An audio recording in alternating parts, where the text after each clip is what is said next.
हरे हरे कृष्ण. कृष्णा. आवाज. हरे कृष्णा. हा आवाज माझा. सुखदेव गोस्वामी उत्तरले, मनुष्याने स्थिरपणे आसनस्थ व्हावे, प्राणायामाद्वारे श्वसन क्रिया नियमित करावी आणि अशा रीतीने मन व इंद्रिये नियंत्रित करावीत. नंतर बुद्धीने मन भगवंतांच्या स्थूल शक्तींवर म्हणजेच विराट रूपावर स्थिर करावे. तर स्थूले भगवतो रूप. तर भगवंताचं जे स्थूल रूप आहे, जड रूप आहे, ते आहे विराट. तर हे कसं, कारण जे भौतिकतावादी जे मन आहे, भौतिकतेत घडून गेलेलं मन, बद्ध जीवाचे मन, त्याला देहात्म बुद्धीच्या पलीकडे जाऊ दे, म्हणजे दिसतं, ज्याचा अनुभव होतो, त्याच्यामध्ये भगवंताला बघणं, हेच विराट रूप आहे. जोपर्यंत आपले मन शुद्ध, जोपर्यंत हे लोक आपले मन शुद्ध करत नाही, तोपर्यंत अध्यात्माचे चिंतन करू शकत त्या परमात्मा. म्हणून मनाच्या शुद्धीकरणासाठी मनुष्याने आपले मन भगवंताच्या बाह्य रूपावर किंवा स्थूल रूपावर करू शकतो. हे तर हे हे जे आहे, हे शेवटच्या श्लोकाचं वर आत्ताच प्रभुपाद इंगित करतो की अष्टांग योगाला बऱ्याच सिद्धी वगैरे प्राप्त होतात, पण त्यांनी त्याच्या विचलित नाही व्हायला पाहिजे. कारण आत्मसाक्षात्कार हे त्याचं ध्येय आहे. पाण्यावर चालणं किंवा हिमालयात जाऊन सफरचंद आणणं इत्यादी ह्या सगळ्या सिद्धी त्याला प्राप्त होतील, पण त्या दाखवून तो विचलित व्हायला नाही पाहिजे. तर आता पुढे 24 पासून ते 39 पर्यंत ह्या धारणाश्रयाचं वर्णन आहे.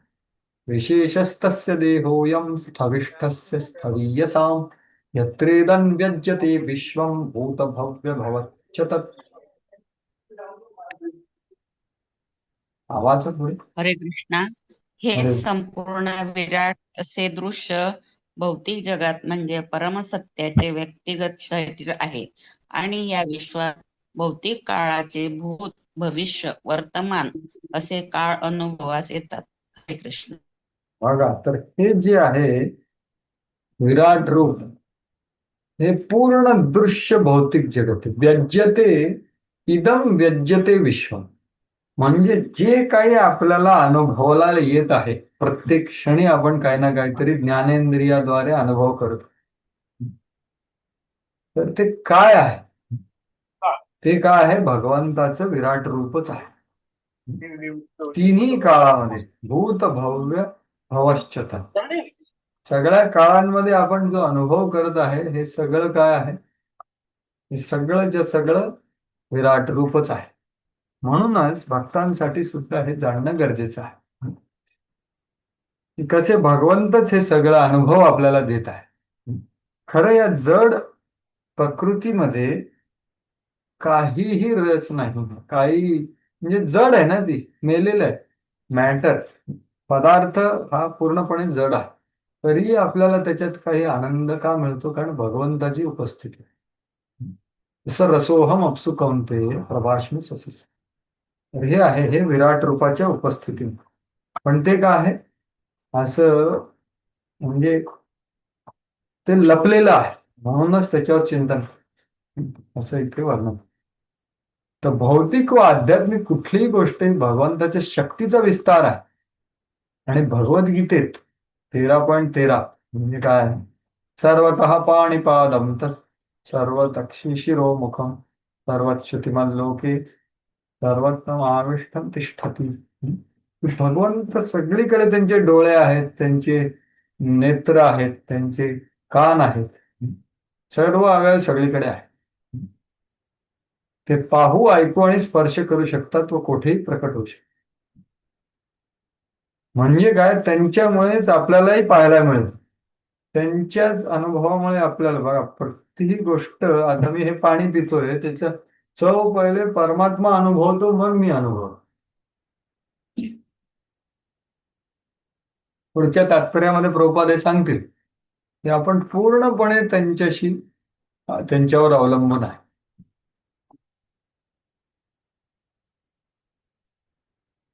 कारण त्यांच्या आध्यात्मिक जगतात विशिष्ट असे धाम असले, म्हणजे गोलोक एव निवसती अखिल आत्मभूतो, पण सर्व सूक्ष्म जीवांचे परमात्मा पण उपस्थित आहे. हे सापेक्ष जगती त्यांचे व्यक्त प्रतिनिधित्व आहे, कारण हे जग म्हणजे त्यांच्या पराशक्तीचा एक विस्तार आहे. म्हणूनच त्यांना या जगात बघायचं. तर हे पदार्थाला किंवा भौतिक पदार्थाला व्यवस्थित दृष्टीने बघणं हे आपल्याला विराट रूपाकडून कळेल. नाहीतर भौतिक जगतामध्ये भौतिक पदार्थ, भौतिक वस्तू, भौतिक परिस्थिती आपल्याला विचलित करते. तर हे महाकाय विश्व त्यांच्या विराट रूपाचा अंश आहे. पण काही अल्पबुद्धी लोक असतात, ते भगवंताला तर मानत नाही, पण त्यांना काय पाहिजे, चमत्काराला आम्ही नमस्कार करतो. काहीतरी फार भारी नेचरमध्ये दिसलं, जसे आदिवासी लोक आहेत, ते लोक वाघ आणि हत्ती यांच्या अचाट सामर्थ्याची स्तुती करतात, किंवा विशाल वटवृक्षाने अचंबित होतात, किंवा काहीतरी मोठा पर्वत वगैरे असेल तर ते अचंबित होतात. अल्पबुद्धी लोक भगवंताच्या विविध शक्तीमुळे अचंबित होतात. पण ते शक्तिमानाला आपण सांगितलं तर ते म्हणतील, नाही मला दिसत नाही, मला दाखव. तर ठीक आहे बाबा, हे विराट रूप तुमच्यासाठी. जरी एवढ्या पूर्ववर्ती आचार्यांनी भगवंताबद्दल वर्णन केलं असेल, तरी श्रद्धेच्या अभावामुळे आणि अनुभवाच्या किंवा अनुभवी भक्ताच्या अभावामुळे त्यांना विश्वास नाही, श्रद्धा नाही. जरी त्यांचा पूर्ण पुरुषोत्तम भगवान म्हणून स्वीकार केला कोणी सर्व आचार्य विद्वानांनी, तरी आसुरी लोक भगवंताचे अस्तित्व असुर शास्त्राप्रमाणे तसेच महान अधिकृत आचार्याचीही प्रमाणे स्वीकारत नाही. हे असुर मानतच नाहीत. त्यांना आपल्या चर्मचंडूने तत्काळ सर्व काही पाहायचे असते. ते म्हणतात, तुम्ही म्हणता ना भगवंत आहे, मला दाखवा. तर हे अशा लोकांसाठी हे विराट रूपाचं वर्णन आहे. ज्या लोकांना चर्मचक्षुवर खूप जास्त विश्वास आहे, प्रत्यक्ष प्रमाणावरच विश्वास, हे विराट रूप म्हणजे त्यांच्या सर्व आव्हानाचे उत्तर आहे. असे लोक वाघ, हत्ती आणि वीज इत्यादी श्रेष्ठ तर भौतिक शक्तींना प्रणाम करत असल्याने ते विराट रूपालाही प्रणाम करू शकतात. तर मी इस्कॉन दिल्लीला गेलो होतो एकदा, तर तिथे एक टेम्पल ऑफ नेचर आहे. नेचर माहिती तुमच्यापैकी कोणीतरी बघितलं असेल, मी तर नाही बघितलं.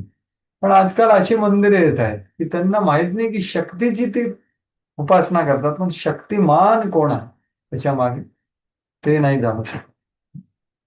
ते सगळे मानतात की आपल्याला सगळं हे नेचर देतं. अरे पण नेचर कोणाच आहे ते नाही बोलत. भगवंताचे विराट रूप नास्तिकासाठी एक आव्हान आहे, तर असुरांसाठी वरदान आहे.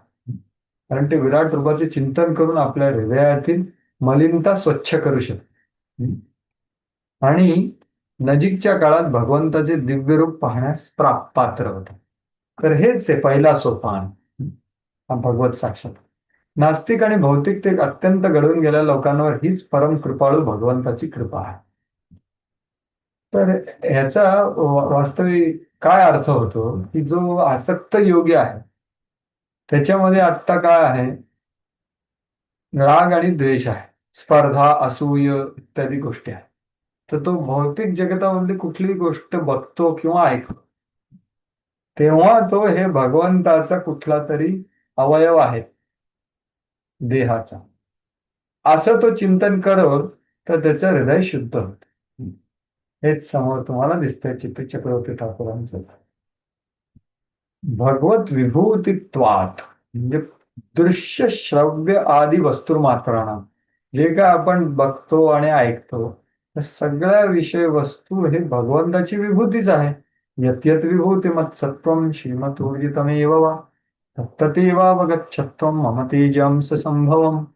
भगवंतांनी सांगितलंय विराट रूपात दाखवण्याच्या आधी 10व्या अध्यायात, अरे सगळं तू जे काय आकर्षक, शक्तिशाली, प्रभावशाली आहे ते माझं अंशाचा एक विस्तार आहे. तर आपण तसं ध्यान केलं तर स्पर्धा, असूया म्हणजे त्याच्यासाठी काम, क्रोध, लोभ, मोह, मद, मत्सर हे सगळं मधून हृदय शुद्ध होत. स्पर्धा आद्य अभावे चित्तशुद्धी. चित्तशुद्धी झाली की मग परमात्म्यावर चिदानंदात्मक श्री नारायण मूर्तो धारणा अतिसु करा. मग तो अनासक्त होऊन परमात्म्यावर चिंतन करू शकतो, धारणा करू शकतो. हे त्याचा संदर्भ आहे प्रभुपाद इथे सांगणार. हृदय शुद्धी काय आहे. बरं, हे विराट रूप कुठे आहे आणि कोण आहे. कुठे हे असतं, विराट रूप कुठे असतं, हे कोण आहे, या दोन प्रश्नांची उत्तर. अंडकोशे शरीरेस्मिन् सप्त आवरण संयुते वैराजः पुरुष योऽसौ भगवान धारणाश्रयः. वाचा. भाषांतर पण वाचते. हरे कृष्ण.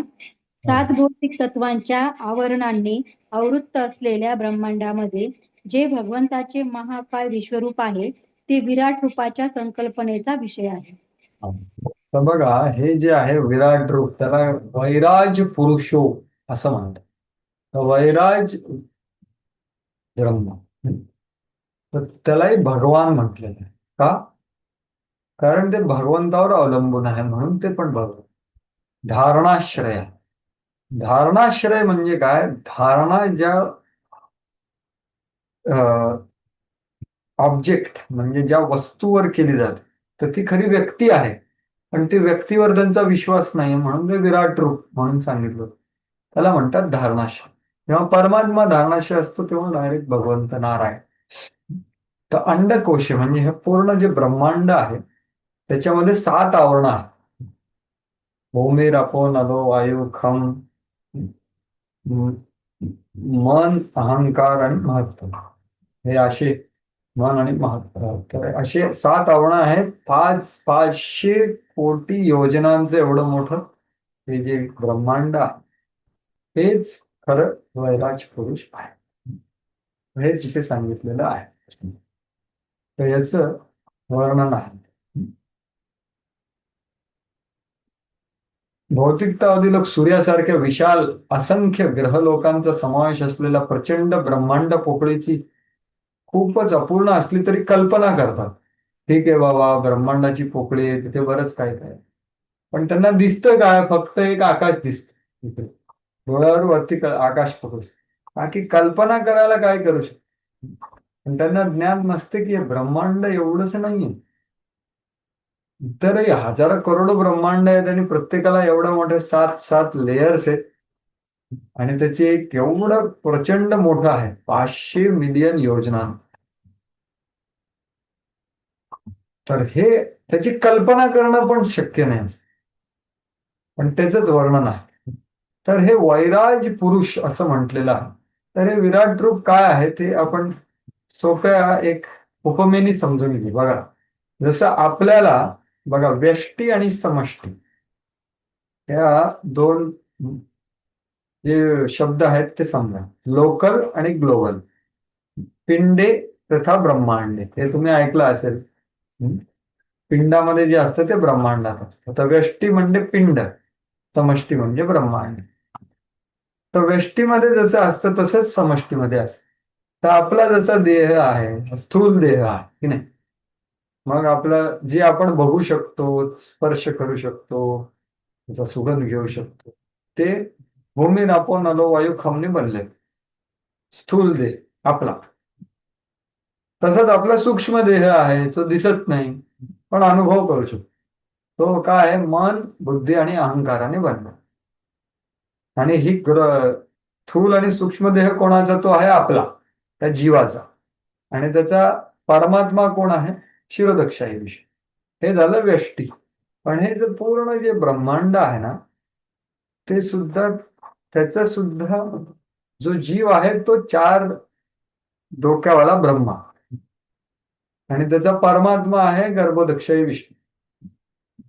आणि त्याचं जे स्थूल शरीर आहे ते आहे हे वैराज पुरुष, जे आता आपण वर्णन ऐकतोय ते आहे समष्टी. ब्रह्माजीचं जे स्थूल शरीर आहे ते आहे हे पूर्ण ब्रह्मांड. त्याला वैराज ब्रह्मा असं म्हणतात.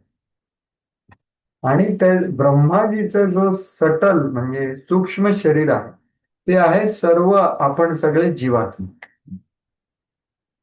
हिरण्यगर्भ ब्रह्म. जसं आपल्या देहामध्ये सुद्धा खूप सगळे आत्मे आहेत, आपण प्रॉमिनंट आत्मा, पण एवढे सगळे आत्मे आहेत म्हणून तर, पण आपलं सगळ्यांवर नियंत्रण आहे ना.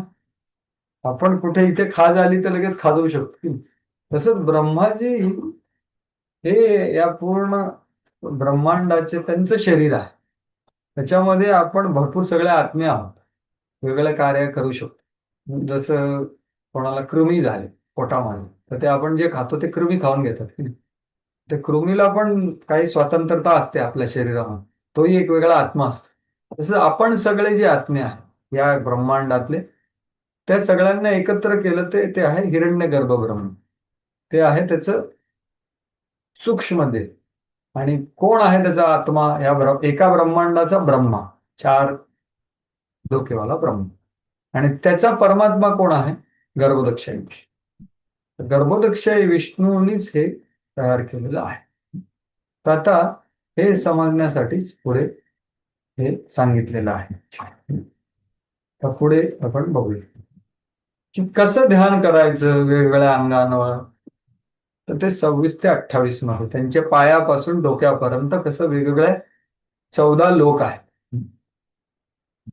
पातालमेतस्य हि पादमूलम् पठन्ति प्राणी प्रपदे रसातलम् महातलं विश्वसृजोऽथ गुल्फो तलातलं वै पुरुषस्य जङ्घे. वाचावर कोणी? आणि सगळ्या ज्यांना भक्तांना नम्र विनंती आहे हरे की ते कृष्ण व्हिडिओ चालू करू शकतात तर आली चांगलं होईल. वाचा मात्र. ज्यांना याची अनुभूती आली आहे त्यांनी अभ्यास करून सांगितले आहे की पाताळ लोक हे विराट पुरुषाच्या पायाचे तळवे आहेत आणि टाचा हे पदांगुष्टे रसातल लोक आहेत. त्यांच्या पायाचे गोटे हे महातल लोक आहेत, तर पोटऱ्या म्हणजे तलातल लोक आहेत. हरे कृष्ण. तर हे सगळे लोक काय आहेत? तर आपण ऐकलंय ना 14 लोक. हे 14 लोक कसे आहेत ते इथे वर्णन केलेलं आहे. तर खरं तुम्ही म्हणू शकता इथे दर्शनासाठी. हे बघा, तर आता आपण आहे या भूलोकावर, बरोबर. तर आपल्या खाली जे आहे ना ते 7 खालचे प्लॅनेट्स आहेत, लोक आहेत. लोक अतल, वितल, तलातल, सुतल, रसातल, महाताल आणि पाताल. तर सुतल मध्ये आपले बली महाराज आहेत, तिथे वामनदेव त्यांच्या सेवेसाठी विराजमान. असं. आणि पाताळ आपण म्हणतो ना, पाताळात जावं. महातल, रसातल, पाताळ. आणि पाताळच्या इथे खाली हे सगळे नरक वगैरे आहे. आणि आपण आहोत भूलोकावरती, मध्ये भूमंडल. आपल्या खाली हे सगळे बिळ स्वर्ग, हे सगळे बिळ. आणि आपल्या वरती जे आहेत ते वरचे म्हणजे 3 लोक आपण म्हणतो ना, ते वरती भूर भुव स्व. तर भुवर लोक आहे, भूर भुव. आणि स्वर्ग लोक आहे आपल्यावर, हे 2 लोक, भूर भुव स्व. आणि मग त्याच्यावरती जे आहेत ते महालोक, जनलोक, तपलोक आणि सत्यलोक. हे 4 लोक ब्रह्माजीच्या 100 वर्ष जगतात, बाकी सगळे ब्रह्माजीच्या 1 दिवसात मारतात. तर ही भौतिक जगत आहे. एक ब्रह्मांडामध्ये हे 14 काय म्हणता येईल, एक 14 माळ्याची बिल्डिंग आहे. त्याचा 7 माळे खाली आहे, म्हणजे जे जमिनीच्या खाली 7 माळे आहेत. आपण ज्या माळ्यावर ते भू आहे, जिथून आपण बाहेर पडू शकतो बिल्डिंगच्या. आणि वरती 7 माळे आहे, वरती 6 माळे आहे. त्या बिल्डिंगच्या बाहेर पडायचं असेल तर आपल्याला भूमंडलात यावं लागतं, सोप्या रीतीने बाहेर चालत बाहेर पड. तर आणि वैकुंठात जायचं असतं. तर हे परंतु भक्तिचारू महाराज खूप चांगलं उदाहरण देतात. तर आता विराट रूप हे कसे 14 लोक वेगळं आहे त्याचं वर्णन आहे. म्हणूनच इथे हे सगळे शब्द आहेत. पातालम एतस्व. तर भगवंताच्या शरीराबाहेर काहीच अस्तित्वात असू शकत नाही, सगळं त्यांच्यातच आहे. 9:4 मध्ये काय सांगितलेलं? मया ततम इदम सर्व जगत अव्यक्त मूर्तीना. की हे पूर्ण जगत माझ्याद्वारे व्याप्त आहे. पण कसं? अव्यक्त मूर्ती. अव्यक्त मूर्ती म्हणजे ब्रह्म. सर्व गोष्टींवर आधारित, सृष्टीतील सर्व गोष्टी भगवंतावर आधारित. परंतु याचा अर्थ असा नाही की भौतिकतावादी ज्या वस्तू पाहतो त्या सर्व वस्तू भगवंत, म्हणून कुठल्याही दगडाला किंवा कुठल्याही कशालाही भगवंत नाही म्हणजे व्याप्त आहे. भगवंत गोलोक एव निवसति. विराट रूपाची संकल्पना भौतिकतावादी मनुष्याला भगवंताविषयी विचार करायची संधी देते. त्याचा अर्थ नाही की कुठल्याही कशालाही तुम्ही पूजा करा, त्याचा अर्थ होत नाही त्याचा, पण ती भगवंताची शक्ती आहे. प्रकृत गोष्टींचा उपभोग घेणाऱ्या भोगवादी दृष्टिकोन हा भगवंताच्या बहिरंग शक्तीच्या भ्रमामुळे निर्माण. तर बघा, जसं आपला दृष्टी आणि तसे आपला असतो दृष्टिकोन. तर आजकालचे जे वैज्ञानिक आहेत किंवा सगळेच कोणीही घ्या, डॉक्टर, केवढा रिसर्च चालू, हे पूर्ण भौतिक जगताचं एवढं ते रिसर्च करतायत, पण त्याचा उद्देश काय आहे की कसं ह्या पदार्थाला शोषण करून त्याच्यातून आनंद काढून घ्यायचा, तेच त्यांचं पूर्णपणे विचार आहे. पण वैदिक शास्त्रानुसार हे भौतिक जगत शोषण करण्यासाठी नाहीये, सेवा करण्यासाठी, आणि त्या सेवेने तुम्हाला आनंद मिळतो. तर तेच प्रभुपाद सांगतोय की भगवंताच्या बहिरंग शक्तीच्या प्रभावामुळे प्रत्येक माणसाला पदार्थावर खूप सगळं संशोधन करून त्याचा भोग करायची इच्छा आहे. म्हणून विराट रूपाच्या अनुभूतीद्वारे भगवत साक्षात्कार करून घेण्याकरता सेवाभाव विकसित करणे आवश्यक. अन्यथा विराट रूपाच्या संकल्पनेचा अनुभूतीचा फारसा उपयोग नाही. जर का सेवाभाव होत नसेल तर मग काय उपयोग नाही आहे विराट रूपाचा. कोणत्याही स्थितीत भगवंताच्या कोणत्याही रूपाची धारणा ही भौतिक सृष्टीचा भाग नाही. म्हणूनच मी जे सांगत होतो की आजकालचे जे वैज्ञानिक ते हेच सगळं करतात. काय करतात की भगवंताची जी शक्ती आहे त्याचं खूप संशोधन करून, जसं सिलिकॉन आणि हे सगळं किती संशोधन करून किती काय काय बनवलेलं आहे, पण त्याचा उपयोग कशासाठी होतोय? स्वार्थासाठी. त्याच्यामुळे त्याला कोणीही, त्या पदार्थापासून कोणीही संतुष्ट होत नाही. हे सर्वात चुकीचं आहे. म्हणून सेवाभाव विकसित करणं गरजेचं हेच आहे. म्हणून प्रभुपाद त्याला फार भर देत आहे. आता पुढे त्याचंच वर्णन आहे.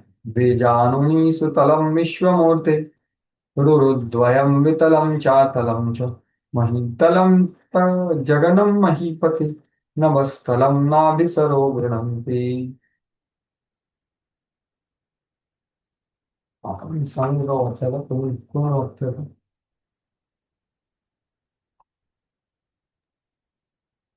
हरे कृष्ण.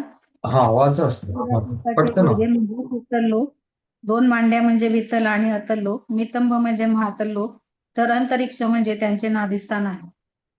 पुढचं पण तुम्हीच वाचा. पुरस्थलं ज्योतिरम रमीनकस्य ग्रीवा महावर्धनं वैजनस्य तपोवराटी विदुरादिपुंसः सत्यं तु शीर्षाणि सहस्रशीर्षण. आदिपुरुषाच्या विराट रूपाची छाती म्हणजे दीप्तिमान ग्रहलोक, त्यांची मान म्हणजे महरलोक, मुख म्हणजे जनलोक आणि कपाळ म्हणजे तपलोक. सहस्त्र शीर्ष असणाऱ्या विराट रूपाचे शीर्ष म्हणजे सर्वोच्च लोक सत्यलोक आहे. हे सहस्त्र शीर्षण ब्रह्माजीचे उपास्य आहेत ब्रह्मलोकामध्ये. तर हे झालं भगवंताचे जे विराट रूप आहे त्याचे पायापासून डोक्यापर्यंत कसे 14 लोक आहेत. आता पुढे अजून थोडं सूक्ष्म विवरण आहे की कसं आपले जे इंद्रियांचे अनुभव आहेत ते भगवंताच्या विराट रूपापासून प्रकट होतात. तर त्याचं वर्णन आहे. इंद्रादयो आता पुढे 29 पासून ते पुढे काही श्लोक. इंद्रादयो हव आहुरसृस्त्रा कर्णी दिशः श्रोत्रममश्य शब्दः ना सत्यदस्त्रौ परमस्य नासि घ्राणोस्य गंधो मुखमग्निरिद्धः. हरे कृष्णा. इंद्र प्रमुख आदी देवता म्हणजे त्यांचे हात आहेत, 10 दिशा म्हणजे त्यांचे कान आहेत, आणि ध्वनी हे त्यांचे श्रवणेंद्रिय, आणि नाकपुड्या 2 अश्विनी कुमार आहेत, आणि सुगंध हा त्यांचा घ्राणेंद्रिय आहे. दगदगता अग्नी म्हणजे त्यांचे मुख आहे. हा, तर आता आपल्याला विचार केला पाहिजे की हे सगळ्याचा अनुभव आपल्याला होतो. तर इथे प्रभुपादांचं एक सुंदर वाक्य आहे. विराट पुरुषाच्या संकल्पनेमध्ये नियंत्रक देवता, जसं इंद्रादया, करेक्ट, इंद्रादयो म्हणजे सगळे देवता, तसेच नियंत्रित जीवा, नियंत्रक देवता आणि नियंत्रित जीवा याचा समावेश होत असल्याचे म्हटले जाते आहे. या दोन्ही नियंत्रित आणि नियंत्रकावर परम नियंत्रक कोण आहे? ते आहे भगवान. जीवाच्या अतिसूक्ष्म भागाचे नियंत्रण भगवंताच्या शक्ती प्रदत्त प्रतिनिधीद्वारे केले जाते. कुठलंही नियंत्रण, आपलं नाक घ्या, आपले डोळे घ्या, आपलं हात, सगळ्यावर देवतांचा प्रभाव आहे. आणि ते सगळे भगवंतावर अवलंबून आहे. तर हे कसे प्रकट होतात हे सगळं आता पुढे वर्णन आहे. तुम्ही बघू शकता की भगवंत जे, जसं मी तुम्हाला सांगितलं की गर्भोदक्षाई विष्णू हे या विराट रूपाचे परमात्मा आहे, तर त्यांच्यापासूनच सगळं होत. आणि ब्रह्माजी हे जीव आहेत. तर ह्या स्थूल शरीरामध्ये त्या गर्भोदक्षाई विष्णूंचे जो इंद्रिय आहे, त्या इंद्रियापासून काय तयार होतं? शब्द, स्पर्श, रस, रूप, गंध, त्याला म्हणतात तन्मात्रा किंवा आपले इंद्रिय विषय. शब्द, स्पर्श म्हणजे तुम्हाला कळलं ना, जे आपण ऐकू शकतो, बघू शकतो किंवा स्पर्श करू शकतो किंवा चाखू शकतो किंवा इत्यादी, त्याला म्हणतात तन्मात्रा. याद्वारे आपण विषय वस्तू असं म्हणू शकतो. इंद्रिय विषय हे कुठून तयार होतात? भगवंताच्या म्हणजे गर्भोदक्षाई विष्णू यांच्या त्यांच्या सेन्स ऑर्गन म्हणजे त्यांच्या इंद्रिया, सूक्ष्म इंद्रियापासून. आणि त्याच्यापासूनच काय तयार होतं? अर्थ, वॉटर, फायर, एअर, इथर, भूमी, रापो, नलो, वायू, खम, हे पण त्याच्यापासूनच तयार. आणि गर्भोदक्षाई विष्णूंची जी जागा आहे ना, ती डोळ्याची त्यांची जागा, नाकाची त्यांची जागा, त्या जागेपासून दोन गोष्टी तयार होतात. जो इंद्रियाचा देवता आहे ना, अधिष्ठाता देव, जसा डोळ्याचा सूर्यदेव आहे, तर ते सूर्यदेव जो डोळ्याला नियंत्रण करतो किंवा असे वेगवेगळे देव वेगवेगळ्या गोष्टींना नियंत्रण करतात, ते सगळे प्रकट होतात. आणि आपल्या जीवात्म्याचा आणि विश्वरूपाचा जो सूक्ष्म इंद्रिय आहे ते तयार होते. आपली सूक्ष्म इंद्रिय ही भगवंताच्या त्या जागेपासून तयार होते, जीवात्म्याची. जसं तेव्हा आता आपल्याला बघायचं असेल तर तीन गोष्टी असल्या पाहिजे. एक तर आहे सूर्यदेवाची कृपा असली पाहिजे, आणि हा डोळा असला पाहिजे म्हणजे बुबुळ. आणि तिसरं म्हणजे काय? हे जे sense organ of living entity, ते आहे आपली बघायची क्षमता, चक्षु म्हणतात त्याला. चक्षु बघायची, आता कोणाला बुबुळ असतं पण दिसत नाही, म्हणजे काय? त्याची बघायची क्षमता गेली. ही बघायची क्षमता इथून प्रकट होते भगवंताच्या इंद्रियाच्या जागेपासून. आणि विषय वस्तू प्रकट होत आहे भगवंताच्या इंद्रियापासून. तर आणि हे देवता पण ह्याच्यात, तर ह्याचं पुढे वर्णन आहे. तर प्रत्येक गोष्ट ही भगवंतापासून त्याचा स्रोत आहे, त्याच्याद्वारे नियंत्रित आहे आणि त्यांच्याद्वारे शक्ती प्रदत्त आहे. हेच प्रभुपाद इथे सांगतात. प्रत्येक गोष्ट अतिसूक्ष्म भाग जो आहे. म्हणूनच आपण पूजा कोणाची करायची? देवी देवताची पूजा करायची गरज नाही. कितीही भौतिक इच्छा असल्या तरी भगवंताची पूजा करू, हेच प्रभुपाद इथे सांगतात. तर हाच विषय पुढे आहे आता पुढच्या काही श्लोकांमध्ये. तर तिथे डोळ्यांचं सगळं सांगितलं जाईल. देवरक्षिणी चक्षुर्भुत्पतंग पक्ष्माणि विष्णोरहनी उभे च तद्भू विजृंभ परमेष्ठधीष्णु मपोस्तालु रस एव जिह्वा. हरे कृष्ण. अंतरिक्ष हे भगवंताचे चक्षु परिघ आहेत आणि त्यांची पाहण्याची शक्ती असलेल्या सूर्य हा त्यांच्या नेत्र गोलकांच्या स्थानी आहे. दिवस आणि रात्र हे दोन्ही त्यांच्या पापण्या असून त्यांच्या भुवयांच्या हालचालीत ब्रह्मदेव आणि तत्सम श्रेष्ठ व्यक्ती निवास करतात. वरुण हा त्यांची टाळू आहे आणि सर्व गोष्टींचा रस ही त्यांची जिव्हा आहे. तर हे सगळं बघा, सर्व गोष्टींचा रस त्यांची जिव्हा. तुम्हीच वाचा माताची पुढे. छंदास्यनन्तस्य शिरो गृणन्ति दंष्ट्रायमः स्नेह कला द्विजान् हासो जनो माद्करी च माया दुरंत सर्गो यतभांग मोक्षः. ते म्हणतात की वैदिक ऋचा विराट रूपाचे मज्जातंतू आहेत आणि त्याचा जबडा म्हणजे पापी जीवांचा शासन करणारा मृत्यू नियंता यमराज आहे. प्रेमकला ही त्यांची दंतपंक्ती असून सर्वश्रेष्ठ मोहमयी भौतिक शक्ती हे हास्य आहे. हा अनुल्लंघनीय भवसागर म्हणजे त्याने आपल्यावर टाकलेला केवळ दृष्टिक्षेपच आहे. तर वैदिक मतानुसार ही भौतिक सृष्टी भगवंताने भौतिक शक्तीवर टाकलेल्या दृष्टिक्षेपाने निर्माण झाली. ऐक्षता.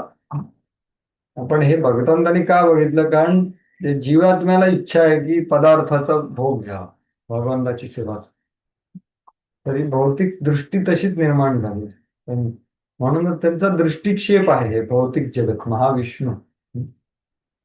आणि पुढे त्यांचं हास्य काय आहे की भौतिक जगतामध्ये आपण मोहित होतो, ते त्यांचं हास्य. क्षणभंगूर भौतिक सृष्टी म्हणजे वास्तवात केवळ प्रतिबिंब आहे. भगवंताच्या मोहमयी दृष्टिक्षेपाने आकृष्ट झालेल्या पापी लोकांचा नियंता यमराज याच्या नियंत्रणाखाली ठेवलेला आहे. भगवंत जेव्हा स्नेहपूर्ण स्मित करतात तेव्हा त्यांच्या दंतपंक्तीचे दर्शन करतो. जो बुद्धिमान मनुष्य भगवंताविषयीची ही तथ्य जाणतो तो त्यांना पूर्णपणे शरणागत होते. तर हे सगळं समजल्यानंतर शरणागती व्हायला पाहिजे, ते सर्वात महत्वाचं. श्रद्धा निर्माण होऊन शरणागती व्हावी. तो धर एव लोभो धर्मस्तनो अधर्म पथोस्य पृष्ठम ततस्यमेव शरणौ च मित्रौ कुक्षिः समुद्रागिरयोस्थि संघाः. हरे कृष्णा. नम्रता हा विराट रूपाच्या ओठांचा वरचा भाग आहे. लोभ ही हनुवटी आहे. धर्म हे स्तन आहेत आणि अधर्म ही त्याची पाठ आहे. या भौतिक जगातील सर्व जीवांना जन्म देणारे ब्रह्मदेव हे विराट पुरुषाच्या जनेंद्रियांच्या स्थानी आहेत. तर मित्रावरून हे दोघे त्याचे अंडकोश आहेत. समुद्र हा कटिप्रदेश आहे आणि पर्वत हे त्याचे अस्थि समूह आहेत. तर हे असं चिंतन करायचं. बघा मग हे निराकार कुठे आहे? प्रभुपाद सगळे निर्विशेष शून्यवादी पाश्चात्य अल्पबुद्धी चिंतकांना वाटते की त्याप्रमाणे भगवंत निराकार नाहीत, तसं वाटतं. उलट पक्षी वेदांमध्ये सांगितल्याप्रमाणे ते परमपुरुष आहेत, परंतु त्यांचे व्यक्तित्व हे आपल्या कल्पनेपेक्षा वेगळं आहे. तर इथे सगळं तर त्याचं वर्णन. न दोस्यनाडोथ तनूरुहाणी महीरुहा विश्वतनो नृपेंद्र अनंतवीर्यः श्वसितं मातरश्व गतिवार्यः कर्मगुण प्रवाहः. तुम्ही जाऊ. हरे कृष्णा. हे नद्या म्हणजे विराट शरीरातल्या हिंद आहेत. वृक्ष हे शरीरावरील केस. तर सर्व शक्तिमान वायू हा त्याचा श्वासोश्वास आहे. व्यक्ती होणारा काळ आणि प्रतिक्रिया ही त्याची कारणे आहेत. हरे कृष्ण. तर ह्या जगतामध्ये सगळे कार्यकलाप चालले ते काय आहे? त्यांची हालचाल विराट रूपाची. व्यतीत होणारा काळ ही त्यांची हालचाल आणि त्रिगुणांच्या प्रतिक्रिया ही त्यांची कार्य. तर हे सगळं भगवंतामुळेच आहे. काही मतपराव चुकीने समजतात की त्याप्रमाणे भगवंत म्हणजे काही निर्जीव दगड नव्हे किंवा ते निष्क्रिय नाहीत, ते सक्रिय आहे. विराट रूप पण निष्क्रिय नाहीये, सक्रिय आहे. मग भगवंत का नाही? पण त्यांचं तेच ना, ते चिंतनच तसं असतं ना, निर्विशेष. नराकारांना ते निराकार करून टाक. तर हा त्यांचा समस्या. ईशस्य केशान् विदुरम्बुवाहान् वासस्तु संध्यां कुरुवर्य भुम्नः अव्यक्तमाहो हृदयं मनश्च स चंद्रमः सर्वविकारकोशः. कृष्ण. हे श्रेष्ठा, जलवाहक मेघ हे विराट रूपाच्या मस्तकावरचे केस असून दिवस आणि रात्रीच्या संध्याकाळी त्याची वस्त्र प्रावरणे आहेत. भौतिक सृष्टीचे मुख्य कारण ही बुद्धिमत्ता, तर सर्व परिवर्तनांच्या आगाल असलेला चंद्र हे त्याचे मन आहे.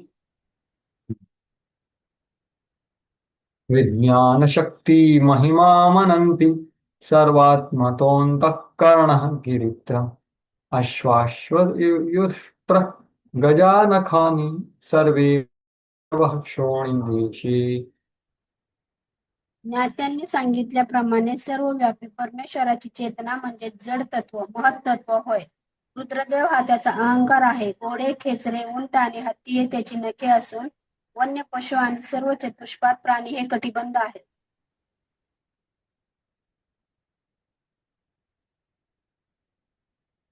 वयांसि तद्व्याकरणं विचित्रं मुनिर्मनीषा मनुजो निवासः गन्धर्वविद्याधरचारणप्सरः स्वरस्मृतेरसुरानिकवीर्यः. पक्षांमधील आवाज पक्षांमधील विविधता त्यांच्या उत्तम कलापूर्ण जाणीवेची निदर्शन आहेत. मनु हे त्यांच्या आदर्श बुद्धीचे लक्षण आहे आणि मानव जाती हे त्यांचे निवासस्थान आहे.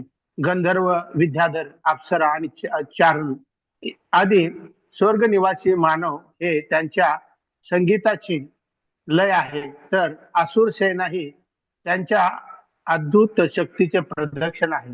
हरे कृष्ण. तर बघा, एवढं सगळं इथे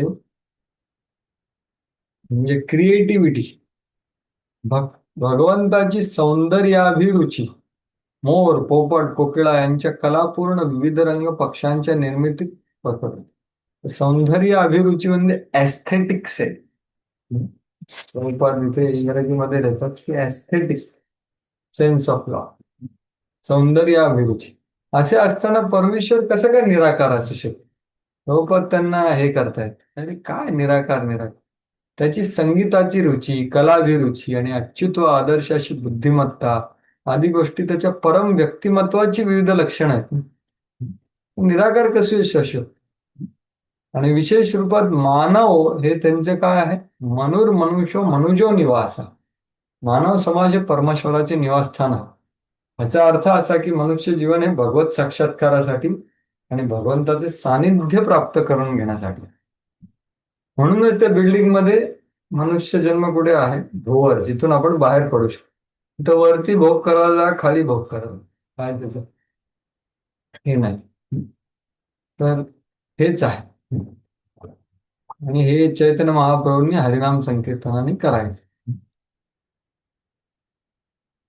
ब्रह्माननं क्षत्रभुजो महात्मा विडूरजित श्रीत कृष्णवर्णः नानाभिधाभिज्य गणोपपन्नो द्रव्यात्मकः कर्मवितान योगः. हरे कृष्णा. विराट पुरुषाचे मुख ब्राह्मण, बाहू क्षत्रिय, मांड्या वैश्य आहेत, तर शुद्ध त्याच्या चरणांच्या आश्रयाखाली आहेत. सर्व उपास्य देवताही त्याच्या अधीन आहेत आणि उपलब्ध साधनांनी परमेश्वरास प्रसन्न करण्यासाठी यज्ञ करणे प्रत्येकाचे कर्तव्य आहे. हरे कृष्ण. तर हे बघा, आता हा दुसरा विषय चालू झाला. सर्वात पहिले तुम्ही बघितलं की 14 लोकांमध्ये वेगवेगळे भगवंताचे अवयव आहेत. त्यांच्या टाचापासून त्यांच्या डोक्यापर्यंत वेगवेगळे 14 लोक आहेत. त्याच्यानंतर वर्णन केलं की आपले जे ज्ञानेंद्रियाद्वारे अनुभव होतात ते सगळे देवतांद्वारे प्रदत्त केले जातात. त्याचं वर्णन होतं 36व्या श्लोकात. आता वर्णन आहे हे वर्णाश्रम पद्धतीचं, की विराट पुरुषाचे जे मुख आहे ते ब्राह्मण, बाहू आहे क्षत्रिय, मांड्या आहे वैश्य, शूद्र त्यांचे चरण आणि सर्व उपास्य देवताही त्यांच्या अधीन. अशा आणि उपलब्ध साधनांनी परमेश्वरास प्रसन्न करण्यासाठी यज्ञ करणे हे प्रत्येकाचे कर्तव्य. द्रव्यात्मक कर्मवितान. तर हा खरा झाला खरा एकेश्वरवाद आहे. या तथाकथित लोकांमध्ये बऱ्याच वेळा बाहेरचे काही दुसरे पंथावाले लोक म्हणतात की अरे काय तुमच्याकडे एवढे देवी देवता, आमच्या पंथामध्ये बघा एक आहे, काही डिस्ट्रॅक्शन नाही, डेव्हिएशन नाही, कन्फ्युजन. पण खरं आपलं पण तसंच आहे, एकेश्वरवादच आहे. पण तो खूप व्याप्त आहे, तो व्यवस्थित समजून घ्यायला पाहिजे. तर तो इथे सांगितला आहे. तर प्रत्येक समाजामध्ये हा 4 वर्ग असतात: बुद्धिमान वर्ग, प्रशासक वर्ग, व्यापारी वर्ग आणि कामगारी वर्ग. तर हे विराट पुरुषापासूनच आलेले आहे. म्हणूनच प्रत्येकाला वेगवेगळ्या लोकांना वेगवेगळ्या अशा स्वभाव असतात. मग हे संकीर्तन यज्ञ आपण कसा करायचा? तर पहिली गोष्ट आहे हरिनाम संकीर्तन डायरेक्ट. आणि दुसरा यज्ञ म्हणजे काय, तुपानी होतो. पण तुपानी पण करायचा, पण त्याच्याहून महत्वाचं काय आहे की या उपलब्ध साधनांनी भगवंताचं यज्ञ करा, ते सांगितलंय बघा. काल अवघामध्ये मानवी समाजाने परमेश्वराच्या भौतिक सृष्टीमध्ये पुरवलेल्या साधनांचा उपयोग करून विविध प्रकारच्या वस्तू बनवल्या की नाही. यासाठीच मानवी समाजाने केवळ तुपाद्वारे नव्हे तर त्याने निर्मिलेल्या इतर वस्तूद्वारे भगवत महात्म्याच्या प्रचारासाठी यज्ञ करण्यास शिकलं पाहिजे. म्हणजे आपण ज्या काय भौतिक वस्तू आहेत त्या वापरून आपण भगवंताचं गुणगान करतो, प्रचार, भगवंताच्या महात्म्याचा प्रचार, हे शिकलं पाहिजे. असे केल्याने मानवी समाजाचे परम कल्याण. मग कसा व्हायचा पाहिजे तो? यज्ञ करण्यासाठी ब्राह्मण पूर्व आचार्यांच्या आदेशानुसार मार्गदर्शन द्यायला पाहिजे.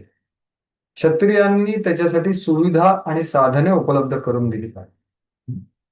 अशा प्रकारे साधने निर्माण करणारा वैश्य वर्ग योग्य ती साधने पुरवतील आणि यज्ञाच्या सफलतेसाठी शूद्र आवश्यक ते श्रम पुरवतील. असे सगळे लोक आपापल्या स्वभावानुसार, कार्यानुसार या भगवंताच्या महात्म्याच्या प्रचारासाठी जोडले जाते. ते झालं हे एक संकीर्तन. या कलियुगासाठी सांघिक हरिनाम संकीर्तन यज्ञ निश्चित करण्यात आला आहे. म्हणून सर्व वर्णांनी अखिल मानव जातीच्या कल्याणार्थ सामूहिकरित्या हरिनाम संकीर्तन यज्ञ केला पाहिजे. तर इथे जो वर्णांनी अखिल मानव, हे हरिनाम संकीर्तन कसं आहे, हे सगळं विविध वस्तूंनी केलेलं. म्हणजे एक आहे मृदंग करतालनी हरिनाम गाणं, हे प्रत्यक्ष रूपात हरिनाम संकीर्तन. पण कार्यरूपात म्हणजे काय, ह्या सगळ्या गोष्टींना वापरून हरिनाम संकीर्तन करायला, हे सांगतायत बरोबर. यानसा विश्वर विग्रहस्य यः सन्निवेशः कथितो मयाति संधार्यतेऽस्मिन् वपुषि स्थविष्ठे मनस्वबुद्ध्या नयतोऽस्ति किंचित. आता ते उपसंहार करत आहेत. वाचा.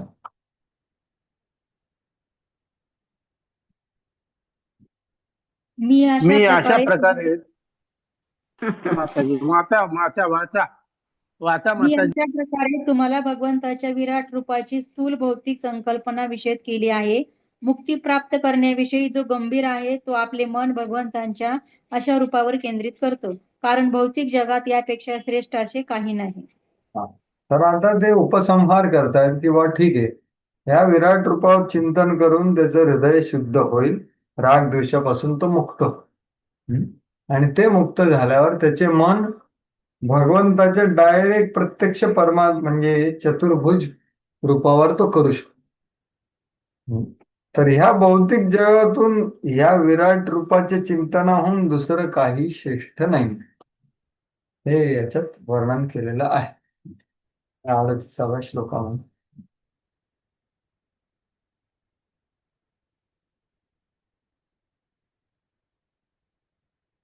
याच विराट रूपाचे शुद्धदेव गोस्वामींनी विस्तारपूर्वक वर्णन केलं. याच म्हणजे काय, भगवंतांनी भगवद्गीतेत पण वर्णन केलं, त्याच विराट रूपाचं वर्णन. ते निष्कर्ष काढतात की या विराट पुरुषाच्या पलीकडे काहीच नाही. कोणताही भौतिकतावादी थोर चिंतक विराट रूपाच्या संकल्पनेच्या पलीकडे जाऊच शकत, कारण ह्याच्या पलीकडे काहीच नाही. हेच सगळं आहे. आपला अनुभव याच्या पलीकडे जाऊच शकत नाही. सगळं भौतिक.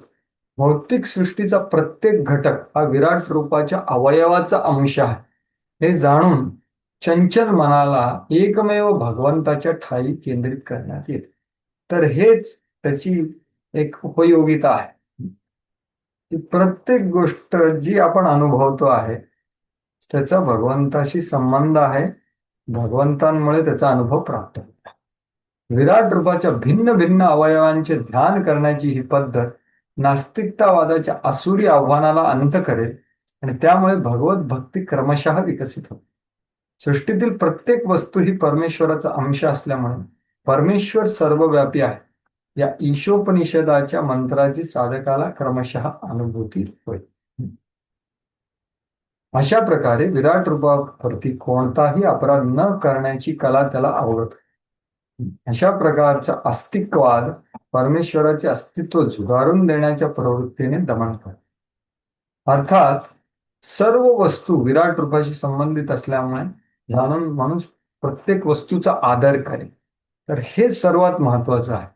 आपल्याला वैदिक संस्कृती काय शिकवते की सगळ्याचा आदर करायचे आहे. ज्याचं आपण आदर करतो त्याचं शोषण नाही करू शकत. नदी, डोंगर ह्या सगळ्याला नमस्कार करायचे. उठल्यावर धरणी मातेला नमस्कार करणार की आपण पाय ठेवतो तिच्यावर.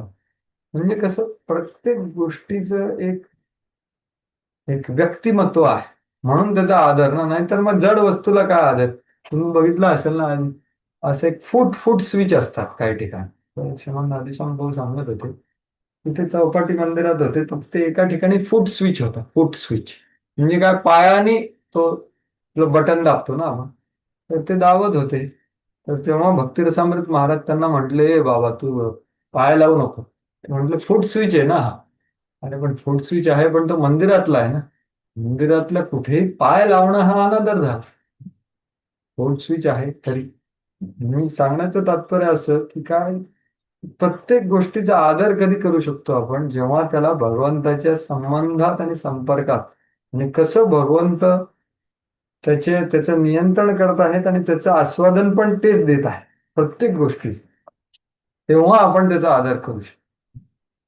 आणि ही अपराध न करणे म्हणजे काय की विराट रूपाचा स्वीकार करणे आणि भगवंताच्या साकार रूपाचा अस्वीकार करणे हा सर्वात मोठा अपराध आहे. हा अपराध नाही व्हायला. तेच प्रभुपाद इथे लिहित आहे.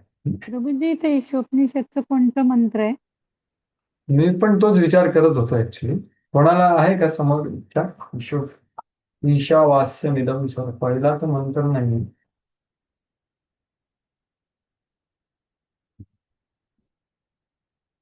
परमेश्वर सर्वव्यापी आहे. ऍक्च्युली तिथे एक असा मंत्र आहे की ते बघावं लागेल एक्झॅक्टली कुठला मंत्र आहे. कोणाला सांगता येईल?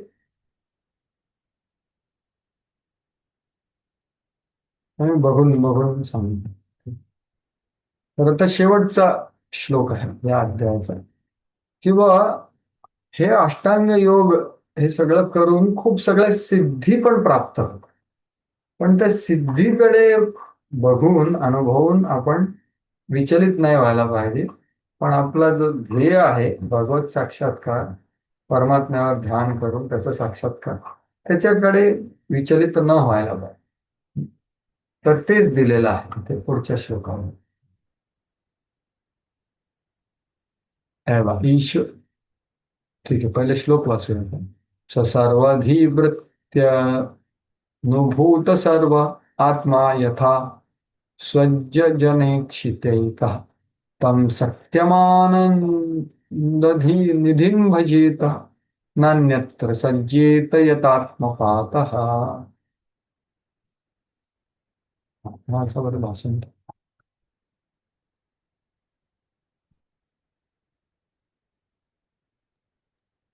हरे कृष्ण. वाचा. आपण आपले मन भगवंतांवर केंद्रित करावे. ज्याप्रमाणे स्वप्नामध्ये सहस्रो दृश्य निर्माण होतात त्याचप्रमाणे भगवंत स्वतःला अनेक रूपांमध्ये प्रकट करतात. मनुष्याने या आनंदनिधी अंतिम सत्यावर मन केंद्रित करावे अन्यथा दिशाभूल झाल्यामुळे तो स्वतःच्या अधपतनास कारणीभूत होईल. तो सत्यम आनंदधीम भजेल. आनंदाचे जे समुद्र आहेत ते कोण आहेत? भगवंत, परमात्मा. आता हे धारणा करून त्याला खूप शक्ती प्राप्त होते, त्याला बऱ्याच गोष्टी मिळतात, पण त्यांनी त्याच्यावरून विचलित नाही व्हायला. ईश्वरावरील या ध्यानासोबत आनंद, शक्ती याच्यासाठी फळे प्राप्त होत. योग्याने त्याचा उपभोग घ्यायचा की नाही असा प्रश्न विचारला तर त्याच्या उत्तरात ते सांगतात, जर त्याने उपभोग घेतला तर तो शिथिल योगी असल्याचे दर्शवतो. म्हणजे काय?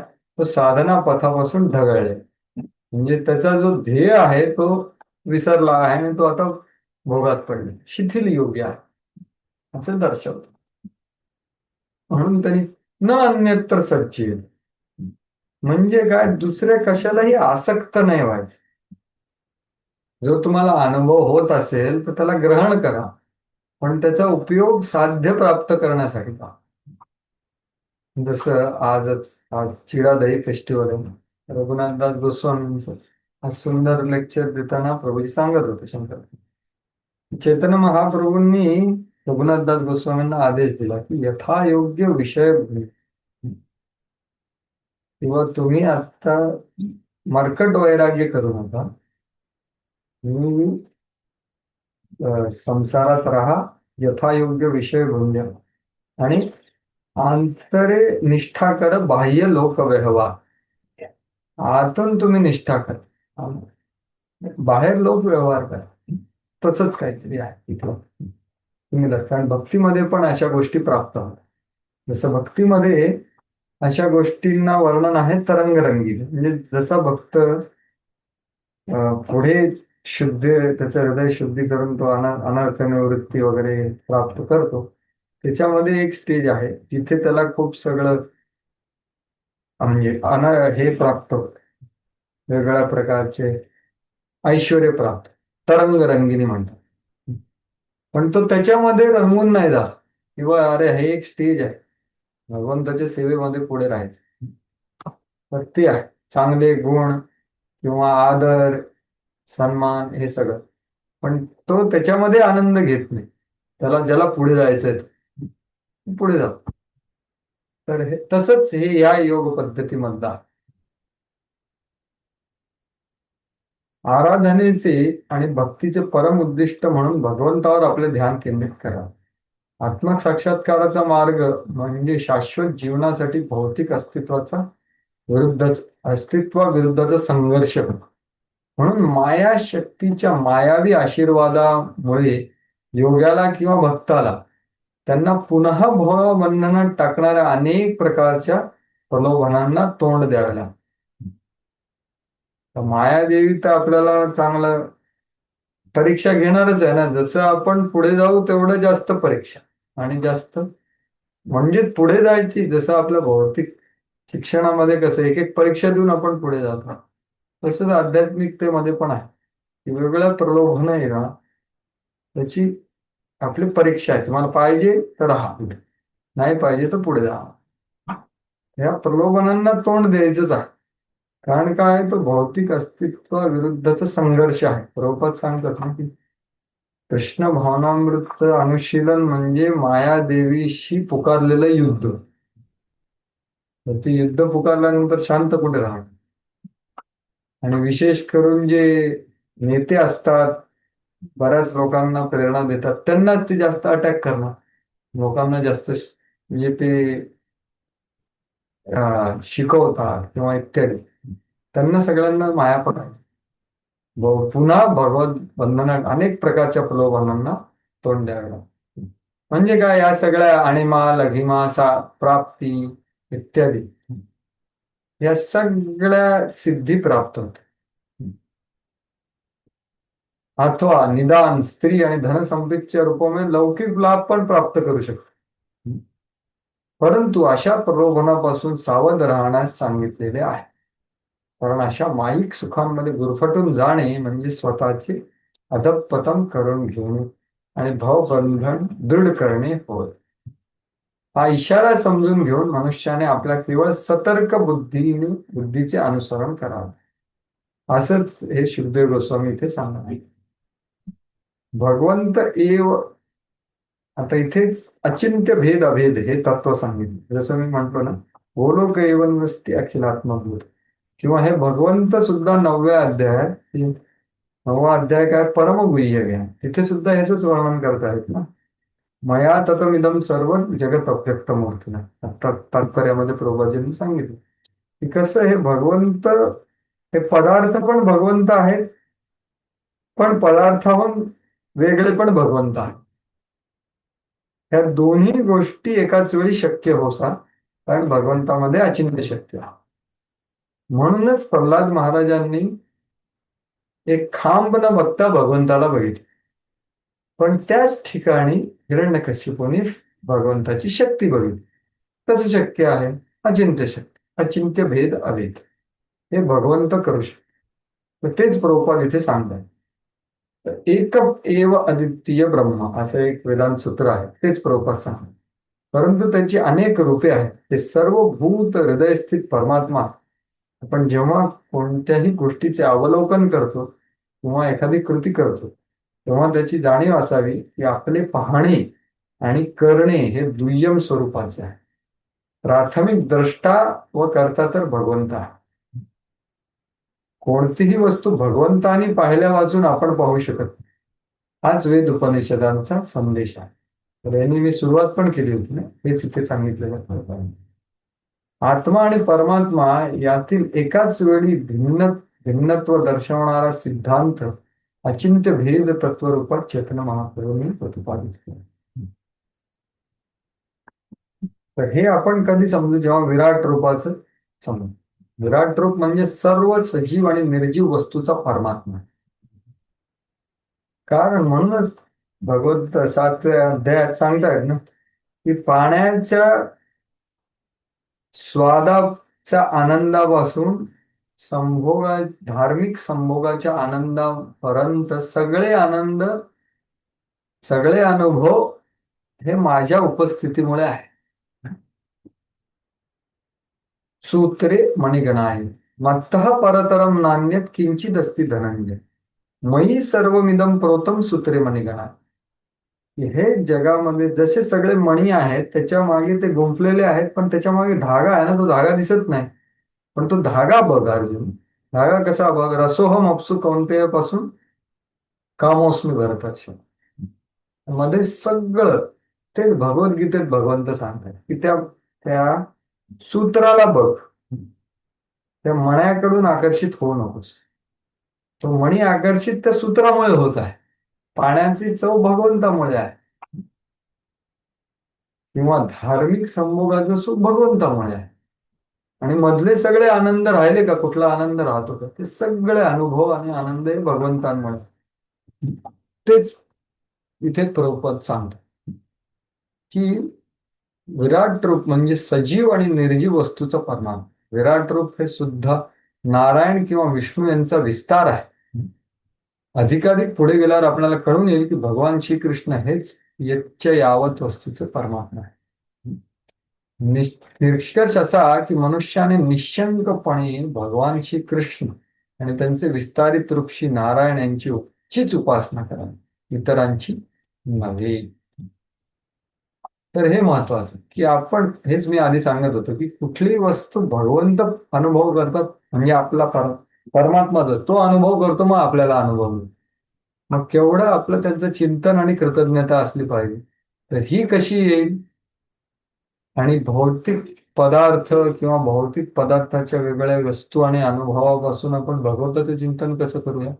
हे विराट रूपाचं समजन, हेच प्रभुपाद इथे सांगत आहे. बरोबर. हे सुद्धा 9व्या अध्यायातलं मी तुम्हाला सांगितलं. 9वा अध्यायातला 4था श्लोक आहे. ते अचिंत्य भेद अभेद तत्वच आहे. मया ततमिदम सर्व जगत अव्यक्त मत्स्थानी सर्व भूतानी न चाहम तेषु न च मत्स्थानी भूतानी पश्यमे योगमंशी भूतभृन्न च भूतस्थो ममात्मा भूतभाव.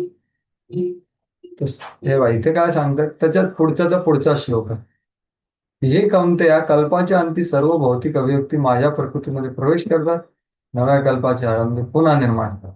हे सगळं का करतायत?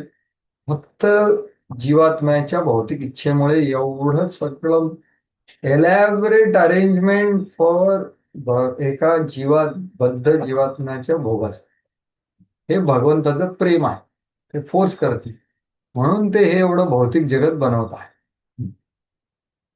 तर ते हेच इथे प्रभुपाद सांगतायत. कसं वारंवार होणाऱ्या उत्पत्ती आणि ऱ्हास यातून सुटण्यासाठी मनुष्य जीवन एक संधी आहे. भगवंताच्या बहिरंग शक्तीतून सुटून अंतरंग शक्तीत प्रवेश करण्याचे हेच एक साधन आहे. तर इथे आणखीन एक उदाहरण आहे, ते राहिलं आपलं. हे अचिंत्य भेदाभेदाची चर्चा झाली, तर इथे हे सांगतात. तर भगवान नारायणांच्या दृष्टिक्षेपाच्या शक्तीपासून निर्माण झाल्याने भौतिक सृष्टी त्यांच्यापासून अभिन्न आहे. परंतु भौतिक सृष्टी ही भगवंताच्या अंतरंग शक्तीपासून भिन्न असलेली बहिरंग मायाशक्तीचा परिणाम आहे. म्हणजे काय? भिन्ना प्रकृती राष्ट्र, ती त्यांच्यापासून वेगळी झालेली आहे. येथे स्वप्न पाहणाऱ्या मनुष्याचे उपरोक्त उदाहरण आहे, हे विश्वनाथ चक्रवर्ती ठाकूर देत आहे. किंवा आपण म्हणू की ठीक आहे, तुम्ही एवढं सगळं सांगता, पण या भौतिक जगतामध्ये जे अनुभव येतात ते वास्तविक असतात ना आपल्याला. पण ते कसे अनुभव आहेत? तर एखादा माणूस स्वप्नामध्ये जर का खूप ठिकाणी फिरला, खूप ठिकाणी त्यांनी तथाकथित जे काय त्याच्या इच्छा त्या पूर्ण केल्या स्वप्नामध्ये, तर त्याला किती तथ्य मानता येईल? सगळं स्वप्नवत आहे. तसंच आहे, स्वप्नात आपण अनेक प्रकारची दृश्य निर्माण करतो आणि त्याच्यामध्ये गुंतून जातो आणि आपल्याला त्याचे परिणाम भोगावे लागतात. ही भौतिक सृष्टी म्हणजे भगवंतांनी स्वप्नासारखी निर्मिती आहे. म्हणून ते गुणातीत परमात्मा असल्यामुळे स्वप्नमत सृष्टीच्या परिणामांनी प्रभावित होत नाही, त्यामुळे गुंतूनही जात नाही. ते आहेत आपल्या बरोबर, पण ते गुंतून जात नाही, पण आपण गुंतून जातो, कारण आपण ते स्वप्नामध्ये. म्हणून प्रभुपाद म्हणतात ना, डे ड्रीम आणि नाईट ड्रीम. आपण नेहमी ड्रीम मध्ये जाय, दिवसा पण जिथपर्यंत. म्हणून जीव जागो गौराचंद्र होईल. की आपण डे ड्रीम म्हणजे भौतिकतेचाच विचार करतोय आपण, भौतिक अनुभव, भगवंताचा काही संबंध, हे पण ड्रीमच आहे. तर हे स्वप्नवत आहे, कारण हे सगळं काय आहे? नश्वर आहे. नश्वरतेमुळे स्वप्नवत आहे, त्याला तथ्य नाही. ते सदैव त्यांच्या आणि भगवंत कसे आहेत ते आपल्या बरोबर आलेले आहेत. प्रत्येक गोष्टी, प्रत्येक व्यक्ती मध्ये ते प्रवेश केलंय. त्यालाच म्हणतात विष्णू. विष्णू म्हणजे काय? सर्वीकडे वास करणारे ते विष्णू. त्यांनीच सगळ्या पदार्थाचा अनुभव मिळतो. पण ते दिव्य स्थितीत राहतात, ते गुरफटून जात नाही, ते गुंतून जात. ते सदैव त्यांच्या दिव्य स्थितीत असतात, परंतु तेच सर्व काही आहेत, त्याच्यापासून काहीही स्वतंत्र नाही. आपण त्याचे अंश असल्याने अविचलपणे केवळ त्यांचे ध्यान करावे, अन्यथा आपण मायाशक्तीचे वारंवार प्रभावित. तर असं हे प्रभुपाद, हे खरं म्हटलं तर 9व्या अध्यायाचे जे 4 श्लोक आहेत त्याचं पूर्ण सार इथे देत आहे. आणि तुम्ही 10वा आणि 11वा अध्याय बघाल. 11वा अध्याय काय आहे? विराट रूप. आणि 11व्या अध्यायात विराट रूपचं दाखवलं व्हिडिओ, आणि 10व्या अध्यायात त्याचं वर्णन केलं ऑडिओ. भगवंत सांगतायत की मी सगळ्यातला श्रेष्ठ मी आहे, सगळ्याचा स्रोत मी आहे, सगळ्या समूहांचा बेस्ट मी आहे. तर हे सगळं, हे महत्वाचा संदेश इथे प्रभुपाद सांगत आहे. किंवा बहिरंग शक्तीतून सुटून अंतरंग शक्तीत प्रवेश करण्याचं हेच साधन आहे. जेव्हा आपण ह्या भौतिक जगतातल्या भौतिक अनुभवांना, भौतिक वस्तूंचा अनुभव घेताना आपण भगवंताच्या स्मरण करावं, कारण त्यांच्या अंतरंग शक्तीमुळेच त्याचा अनुभव आपल्याला मिळतो.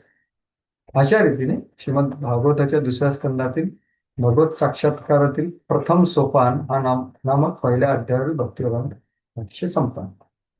तर हा अध्याय आता संपला. आता पुढचा अध्याय आपण सुरुवात करूया. पण तो सुरुवात करण्याआधी कोणाला काही, आपण जी चर्चा केली त्याच्याबद्दल काही टीका टिप्पणी, विचार किंवा काही प्रश्न असतील तर तुम्ही व्यक्त करू शकता. कोणाला काही आहे का आपण जी चर्चा केली त्याच्याबद्दल?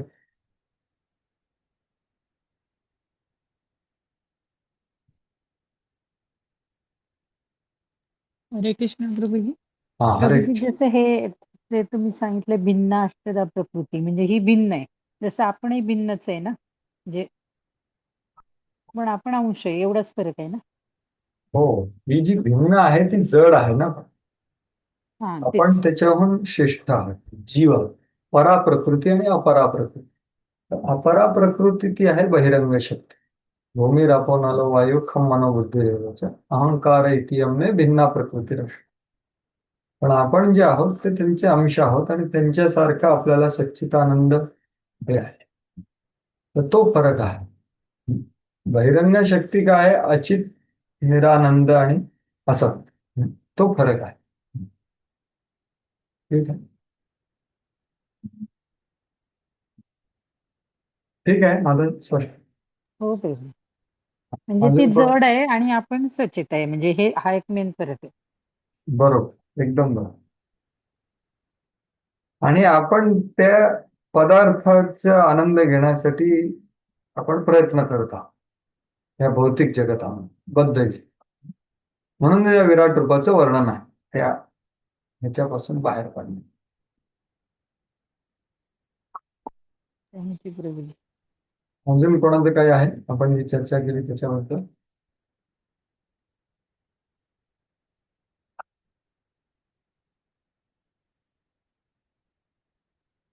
तर पुढच्या अध्यायाला सुरुवात करूया. पुढच्या अध्यायाची कारिका जी आहे ती तुमच्या समोर आहे. कारिका म्हणजे काय की या अध्यायामध्ये सार रूपात काय वर्णन केलेलं आहे, काय सिद्धांत किंवा सदाचार सांगितला. द्वितीयेची घन वपुर धारणा सिद्ध योगिन देहम इहासो सायुज्य प्राप्ता वक्तुम श्रुतिद्वयम् भगवत्तत्त्वम् इहारोप्य दृश्य प्राकृत वस्तुषु धारणोक्ताथ तत्साध्या भगवद्धारणोच्यते. तर दुसऱ्या अध्यायामध्ये दोन वेगळे मार्ग सांगितले आहेत सायुज्य मुक्ती प्राप्त करणे. तर बघा, अष्टांग योग ह्या सायुज्य मुक्तीसाठी केला जातो. जिथपर्यंत त्याला भक्त भेटत नाही तिथपर्यंत. त्याला भक्त जर का भेटला भगवंताच्या कृपेने तर तो मग भगवंताची भक्ती करू शकतो, नाहीतर तो नॉर्मल रस्ता सायुज्य मुक्तीकडे जा. तर त्याच्यात दोन दोन मुक्ती आहेत. एक आहे सद्योमुक्ती, एक आहे क्रममुक्ती. सद्य म्हणजे काय? लगेच. म्हणजे ते धारणाचं आपण आता वर्णन बघितलं, धारणाश्रय बघितला. धारणानंतर तो ध्यान करेल, ध्यान नंतर समाधीत होईल, समाधीस्थ झाल्यानंतर डायरेक्ट सायुज्य मुक्ती प्राप्त करेल, ब्रह्मात विलीन होईल. पण दुसरा माणूस आहे, त्याला खूप इच्छा आहे की हे भौतिक जगतामध्ये काय काय ते थोडं बघावं, थोडा तो उत्सुक आहे की 14 लोक वगैरे काय आहेत, तर तो क्रममुक्ती करतो. हे दोन जे श्रुतिद्वयम सायुज्य प्राप्त वक्तुम, जेव्हा माणूस देहाचा त्याग करून दोन प्रकारच्या मुक्ती प्राप्त करू शकतो, दोन रस्त्याद्वारे मुक्ती प्राप्त करू शकतो, सायुज्य त्याचं वर्णन आहे. आणि काय? आणि विराट रूप धारणाश्रयता आता आपण चर्चा केली. आता परमात्म्याचं धारणाश्रयाचं वर्णन आहे या की भगवत तत्वम इहारोप्य दृश्य प्राकृत वस्तुषु धारणोक्तात तत्साध्य. म्हणजे जो आसक्त योगा आहे त्याच्यासाठी विराट रूपाचं धारणाश्रय होता, पण तो धारणाश्रयाचं ध्येय काय आहे की तो परमात्म्यावर धारणा करावी. तर त्या परमात्म्याचं पण वर्णन आहे.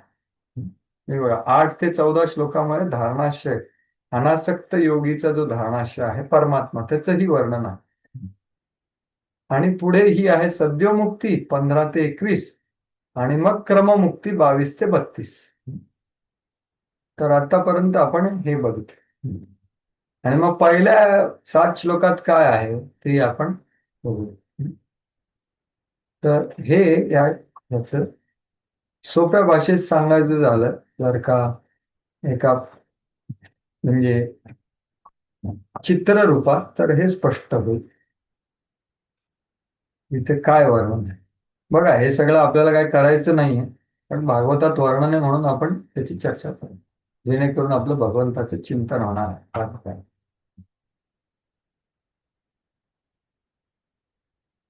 तर हे आहे बघा. तर इथे तुम्ही बघू शकता की आपण मागच्या अध्यायामध्ये एवढं बघितलं की नाही, प्रत्याहार, त्याला इच्छा नाहीये समजा त्याला, तर त्याचा धारणाश्रय हा परमात्मा, त्याचं वर्णन ह्या अध्यायात आहे दुसऱ्या. त्याला जर का इच्छा असेल तर काय करायचं त्यांनी, तो आसक्त योगी. बघ ठीक आहे, तू हृदय शुद्धीकरणासाठी विराट रूपावर चिंतन, ते चिंतन झालं, हृदय शुद्ध झालं, तर त्यांनी काय केलं पाहिजे, परमात्म्यावर धारणा केली पाहिजे.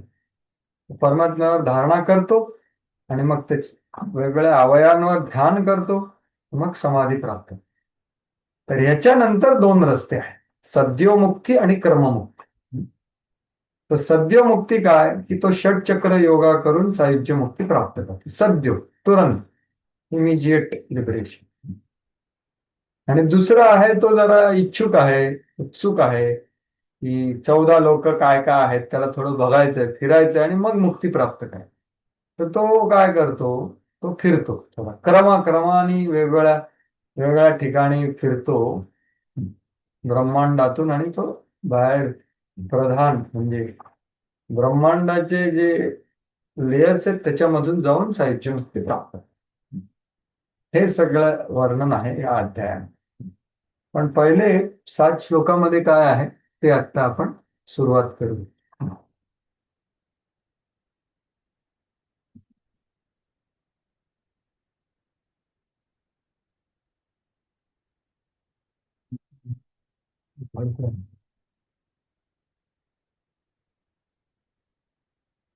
तर पहिल्या श्लोकामध्ये आता आपण जे विराट रूपाचं ध्यान, धारणाश्रय, याचं वर्णन केलं ना, त्याची पहिल्या श्लोकामध्ये त्याची शक्ती आहे.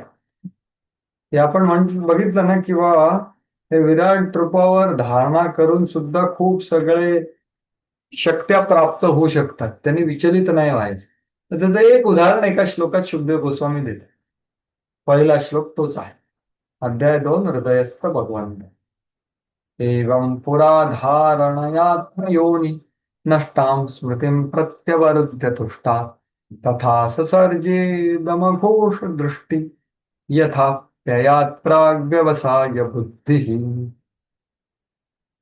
वाचा.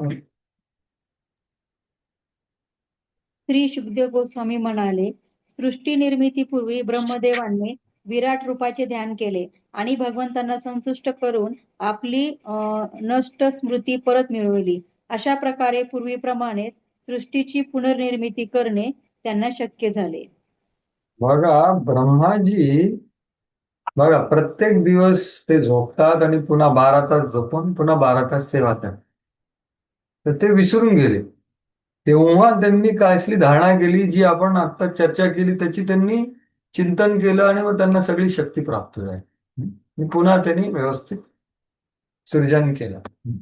एवढी शक्ती आहे या धारणेमध्ये, विराट रूप ध्यान धारणेमध्ये एवढी शक्ती आहे. ब्रह्माजीला पण अनुभव आहे. तर प्रभुपाद इथे तात्पर्यामध्ये विसर जो असतो ना, विसर जीवात्म्याचा, नष्ट स्मृती प्रत्यविरुद्ध तुष्टा, तर या एका शब्दावरच पूर्णपणे तात्पर्य लिहितात. या श्लोकातील ब्रह्मदेवाचे उदाहरण एक विस्मृतीचे उदाहरण आहे. ते गुणावतार आहेत, ते रजोगुणाचे अवतार असल्याने भौतिक प्रकृती निर्माण करण्यासाठी भगवंतांनी त्यांना शक्ती प्रदान केली. तरीही ते असंख्य जीवांपैकी एक असल्यामुळे त्यांना सृजन शक्तीचे विस्मरण होणे साहजिकच आहे. तर मग त्यांना विस्मरण होत असेल तर आपलं काय कौतुक, आपल्याला पण किती विस्मरण होणार. तर त्यांनी काय केलं, मग शूद्र अशा कीटकामध्ये असणाऱ्या प्रत्येकाला ही विस्मरणाची हे आहे. ब्रह्मदेवापासून शूद्र अशा कीटकामध्ये असणाऱ्या या विस्मरण प्रवृत्तीचा विराट रूपाने भान करून प्रतिरोध करता येतो. आपण विस्मरण कधी होणार नाही भगवंत, जर का आपण विराट रूपाचा विचार करू. तसं भगवंत कणाकणामध्ये आदान प्रदान करत आहे प्रत्येकाशी. आणि हे कोण करू शकतो? फक्त मनुष्य जीवनात उपलब्ध आहे की भगवंताचे आदेशांचे पालन करून विराट रूपाचे ध्यान करण्यास प्रारंभ केला. तर विशुद्ध चेतनेचे पुनरुज्जीवन आणि भगवंताशी असणाऱ्या शाश्वत संबंधाच्या विस्मरणशील प्रवृत्तीचे प्रतिकार बरोबरीने होत आणि हे विस्मरण नष्ट होऊन जाते. हे आहे. तर जे भगवद्गीतेत प्रभुपादांना सर्वात प्रेरणादायी श्लोक कुठला होता? विश्वनाथ चक्रवर्ती ठाकूरचा, व्यवसायात्मिका बुद्धी एकेह कुरु नंदन बहुशाखा हि अनंतश्च बुद्धयो अव्यवसायिना. तर ही व्यवसायात्मिका बुद्धी कशी येईल? तर हे विराट रूपाने, असं प्रभुपाद आपल्याला सांगतात की व्यवसाय बुद्धी तात्काळ विकसित करायची असेल तर आपण ह्याचा विचार करू शकतो. जीवाची अशी निश्चयी बुद्धी त्याला आवश्यक असणाऱ्या भगवत भक्तीकडे अग्रेसर करते. परमेश्वराचे राज्य अमर्याद आहे म्हणून त्यांचे सहाय्य करणाऱ्या हातांची संख्या पण अमर्याद आहे. पण आपण ते सहाय्य करणाऱ्या हाताला बघितलं पाहिजे ना, त्याच्यासाठी हे विराट रूप आहे. व्यवसायात्मिक बुद्धी करणाऱ्यासाठी सहाय्यासाठी हे सगळे वेगळे हात आहेत. म्हणूनच सर्वतः पाणीपादम तत् सर्वतक्षी शिरोमुख.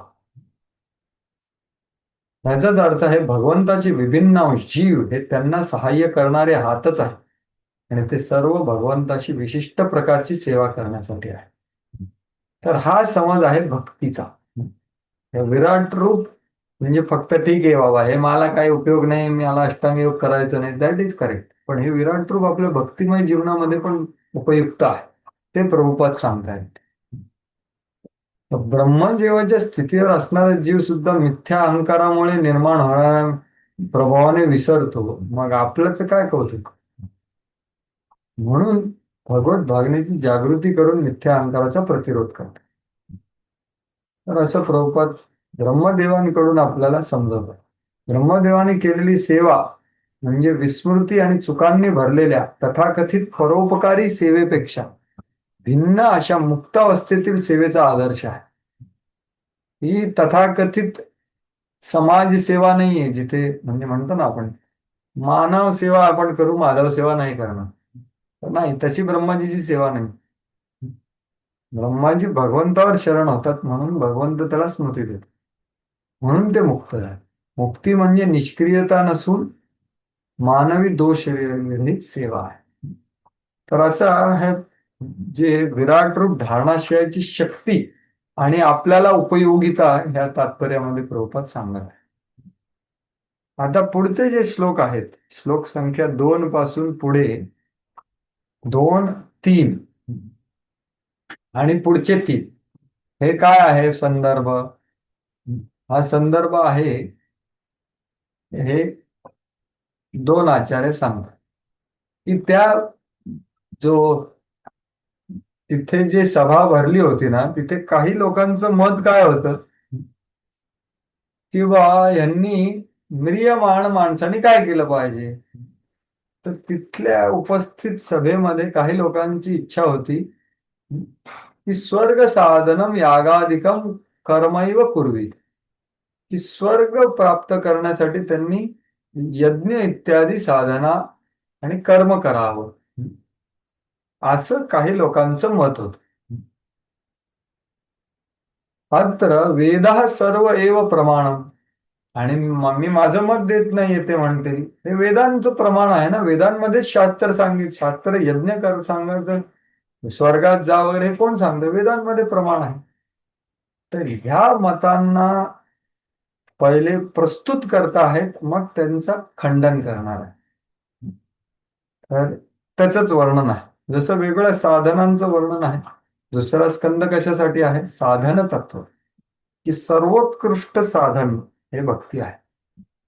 त्याच्यासाठी वेगवेगळ्या, आता अष्टांग योगाचं चालू आहे, आता हे कर्मयोगाचं चालू, सकाम कर्म.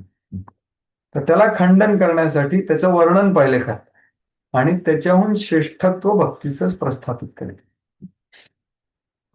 तर ते आता सांगताय. शाब्दस्य हि ब्रह्मण एष पंथा यन्नाभिर्धायति धीर पार्थै परिभ्रमन् विन्दते नर्थान् मायामये वासनया शयानः.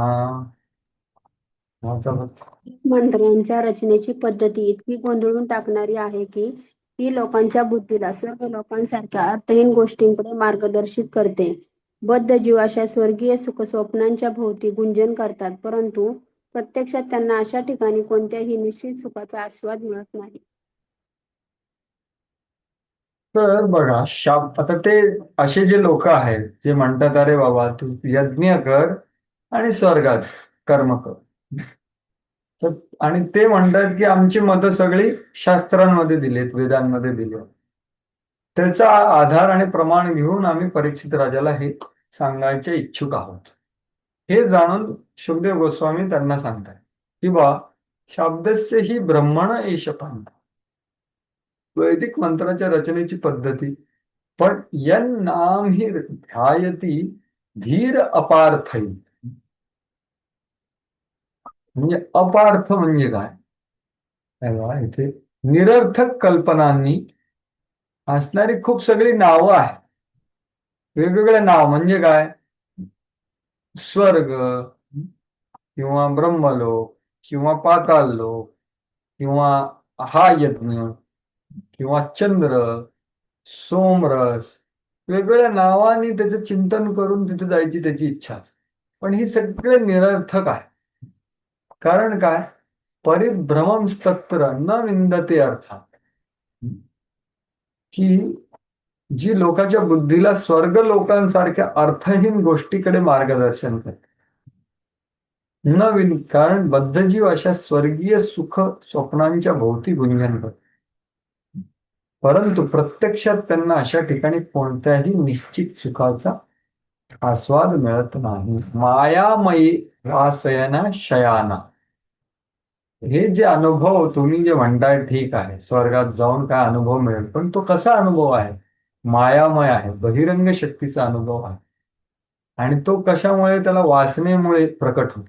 वेगवेगळ्या इच्छा, त्याच्या इच्छा कमी होतात का, बहुशाखाही अनंतश्च. ह्याच सकाम कर्मीचं चेतनेचं वर्णन भगवद्गीतेत सुद्धा केलेलं आहे भगवंताने दुसऱ्या अध्यायात.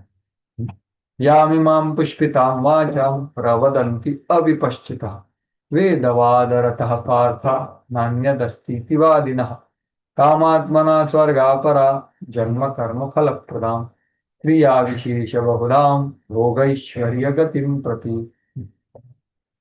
तर ह्या सगळ्या लोकांचं अर्थात यांना भोग कुठे पाहिजे, पृथ्वीवर नाही, स्वर्गामध्ये. पण मग त्याचा फायदा काय, ते पण नश्वरच आहे ना.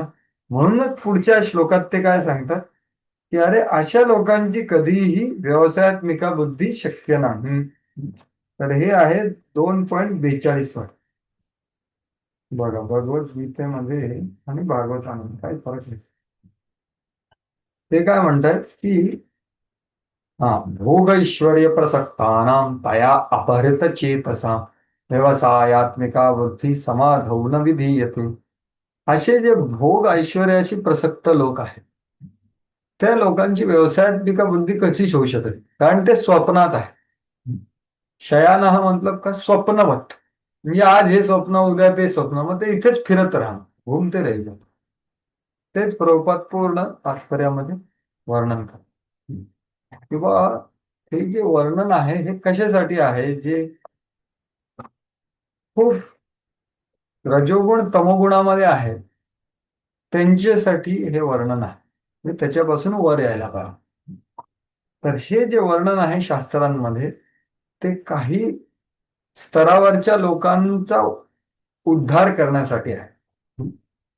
तर ते ह्याला करायला तुम्ही सांगू नका. म्हणूनच काय म्हणतात, त्रैगुण्या वेदा निस्त्रैगुण्य भवोर्जुन. किंवा तू हे कर्मकांड नको वाच, ज्ञानकांड वाचू का, ज्ञानकांड पण नको, उपासना कांड वाचू का, उपासना कांड पण गरज. या तिघांच्या पलीकडे जे शास्त्र आहे ते आहे श्रीमद भागवत. ते तू फक्त श्रवण कर, बस. अजून तुला काही करायची गरज नाही. हे शुकदेव गोस्वामी इथे त्याला सांगतात. पण त्याला सांगता सांगता या सगळ्या लोकांना पण सांगतात ज्यांची श्रद्धा या कर्मकांडामध्ये आहे, स्वर्ग मार्गामध्ये, त्याला त्यांना सांगायची इच्छुक आहे. तर या तात्पर्यात प्रभुपाद तेच सांगतात, बद्धजीव हा ब्रह्मांडामध्ये सर्वत्रच सुख मिळवण्याच्या योजना करण्यात सर्वत्र गुंतलेला आहे. जिथे नैसर्गिक साधनांचा पुरेपूर उपयोग करून घेतला आहे, त्या पृथ्वी लोकावरील सुखसोयींना तो संतुष्ट नाही. त्याला चंद्रावर जाऊन किंवा शुक्रावर जाऊन साधन संपत्तीचा भोग घेण्याची इच्छा आहे. आजकाल किती सगळे तथाकथित यानं पाठवून काहीतरी आनंद घ्यायचा प्रयत्न करतात. त्यांना तर काहीच मिळत नाही. ज्याला खरं जायचं तर यज्ञ करून गेला तर त्याला काहीतरी आनंद तर मिळेल भौतिक स्तरावर. पण हे तर एकदमच स्थूल आहे. तर हे विचारसरणी ही चुकीची आहे आणि ही कधीही इच्छा पूर्ण होणार नाही. प्रभुपाद सांगतो की ह्या इच्छा कधीच मरणार नाही. ते काय सांगितलं त्याच्या वर्णन, की मार्गदर्शन करते आणि ह्या अशा इच्छा कधी मरणार नाहीत. जसं काम इच्छा आहे ना, ती ती ती एका अग्नीप्रमाणे, त्याच्यात तुम्ही कितीही इंधन टाका ती कधी संपणार नाही. ते प्रभुपाद सांगतात. आणि म्हणजे काम आणि लोभ हे दोन्ही गोष्टी कधीही संतुष्ट करणार नाही. म्हणूनच आपल्याला समजायला पाहिजे की बद्धजीव सकाम कर्माच्या कठोर नियमांखाली असतात. म्हणून ते जत्रेतील चक्रावर बसणाऱ्या अज्ञान बालकामुळे कधी ब्रह्मलोकापर्यंत जातात, कधी पाताळ लोकात फिरतात. पण वास्तविक सुख हे क्लेशरहित भगवत धामात अस्तित्वात असते. म्हणून वेदांमध्ये सांगितलेला सकाम कर्माचा मार्ग हा मनुष्याची दिशाभूल करणारा आहे.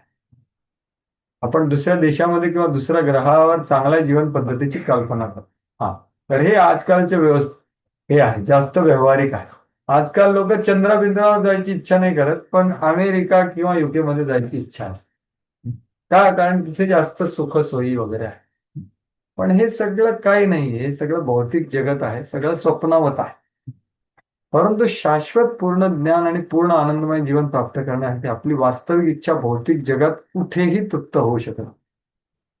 म्हणून सुखदेव गोस्वामी परीक्षित अप्रत्यक्षपणे सांगत आहे की परीक्षित महाराजांनी स्वर्गलोकामध्ये जाण्याची इच्छा न करता स्वगृही भगवत धामात जाण्याची तयारी करावी.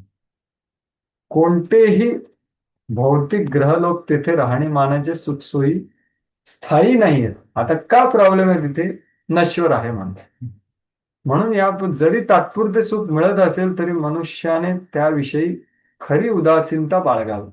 कारण ते आज आहे आणि उद्या नाही. आणि किती काळा करता, how much you can enjoy, तर ते आहे. असा जो कर्म मार्गाला त्यांनी खंडन केलं एका श्लोकामध्ये. आता ते जो कर्म मार्गावरून खंडन केलेला माणूस त्याचं चिंतन कशामध्ये असतं? फळासक्तीमध्ये असतं. आपण भक्तीमध्ये सुद्धा अन्नाभिलाषिता शून्यम ज्ञान कर्मादी अनाभृत, म्हणजे कर्म मार्गाचं मिश्रण म्हणजे काय की फळामध्ये आसक्ती. तर ही फळामध्ये आसक्ती काढण्यासाठी पुढे 4 श्लोकामध्ये ते वर्णन करत आहेत की आध्यात्मिक पथावर असलेल्या माणसाचं जे बुद्धी आहे ती कशी अत्यंत सतर्क असली पाहिजे. तर 3ऱ्या श्लोकामध्ये तेच सांगतात. तेच श्रीधर स्वामी आधी सांगत होते, तुम्ही बघायचे की उपासना फलादपि विरक्तस्य शुद्धात्मा धारयाणाम अधिकार, की जो आपल्या उपासनेच्या फलापासून जो विरक्त झालेला आहे ना, त्यालाच परमात्म्यावर धारणाश्रय म्हणून धारणा करता येते, त्याचा अधिकारी आहे.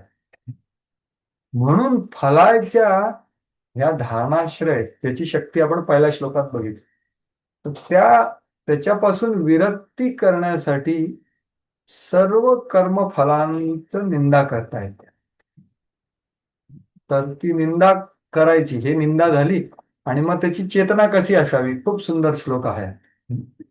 अतः कवीर नाम सुयावदर्थ स्याद प्रमत्तो व्यवसाय बुद्धी सिद्धे अन्यथार्थे नयते तत्र परिश्रमम तत्र समीक्षमाणः. वाचा. हरे कृष्ण, दंडवत प्रणाम. वास्तव या नाम मात्र जगात असताना प्रबुद्ध मनुष्याने केवळ जीवनावश्यक वस्तू मिळवण्यासाठी प्रयत्न करावा. त्याने स्थिर बुद्धी असावे आणि अनावश्यक गोष्टीच्या प्राप्तीसाठी वायफळ परिश्रम न करता वस्तुस्थिती जाणून हे श्रम निरर्थक असल्याचे जाणावे.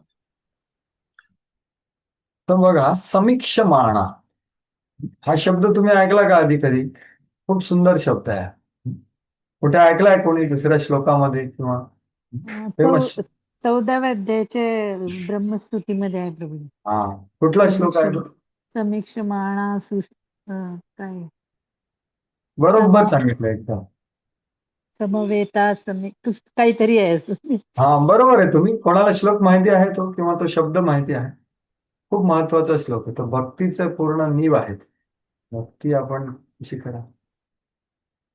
हरे कृष्ण प्रभूजी, कम्प्लीट श्लोक तर माहित नाही, पण ते वर्ड येतात ते अनुकंपांस समीक्षमानो बुज्जान एवं. बिलकुल, एकदम बरोबर सांगितलं तुम्ही. तर तो सुसमीक्षमाण आहे. म्हणजे समीक्षमाणपेक्षा जास्त सुष्ठू समीक्षमाण म्हणजे तो भक्त आहे. तर समीक्षमाण म्हणजे काय? जो बघतो त्याची दृष्टी व्यवस्थित असते. सम्यक इक्षमाण. आणि जो सुसम्यक इष्टमाण आहे तो भक्तिवाला माणूस आहे. तो जीवनात जे येतं ते तो भगवंताची कृपा म्हणून बघतो. तर समीक्षमाण कसं होण्याचं ते शुद्धदेव गोस्वामी इथे शिकवत आहे. समीक्षमाण म्हणजे काय? बघा, प्रभुपाद खूप छान देतात. जो वस्तुस्थितीने इंग्लिशमध्ये तो म्हणतात वन हू सीज प्रॅक्टिकली. म्हणजे जो वस्तुस्थिती पाहतो. दिसतं तसं नसतं म्हणून जग असतं आपण म्हणतो की तो वस्तुस्थिती पाहतो की हे जगामध्ये काय आहे. तो समीक्षमाण माणूस. जर त्याची दृष्टी चांगली असेल तर तो दृष्टिकोन बरोबर असतो. मग त्याचा प्रभाव आणि आदान प्रदान आणि मग अनुभव. हेच हे आपली वैदिक संस्कृतीचं शिक्षण पद्धती काय आहे ते आपण शास्त्राद्वारे बघावं आणि अनुभव घ्या. जो वस्तुस्थिती बघतो तो कसं कार्य करतो त्याचं वर्णन आहे. तर तो असे परिश्रम करत नाही की भौतिक वस्तूवर चिंतन आणि भौतिक वस्तूचे जो आनंद मिळतो त्याच्यासाठी प्रयास, या दोन गोष्टी तो करत नाही. न यतेत म्हणजे काय? की तो प्रयास करत नाही त्याच्यासाठी. कशासाठी? की भौतिक सुखासाठी प्रयास आणि भौतिक वस्तूंवर चिंतन या दोन गोष्टी तो करत नाही. मग तो कसं बघतो हे जग? हे पहिल्या दोन लाईनीत आहे. परिश्रमम तत्र समीक्षमाणा. तो बघतो की अरे हे केलं तर हे सगळं श्रम एव ही केवळ, त्याचा काही उपयोग नाही. आणि जे सुख दुःख माझ्या कपाळावर लिहिलंय ते माझ्याकडे येणार आहे. ते मला वेगळा परिश्रम करायची गरज नाही. त्याच्यात जे आहे ते येणार आहे, त्याला मी ग्रहण करतो आणि भगवंताचं स्मरण करतो.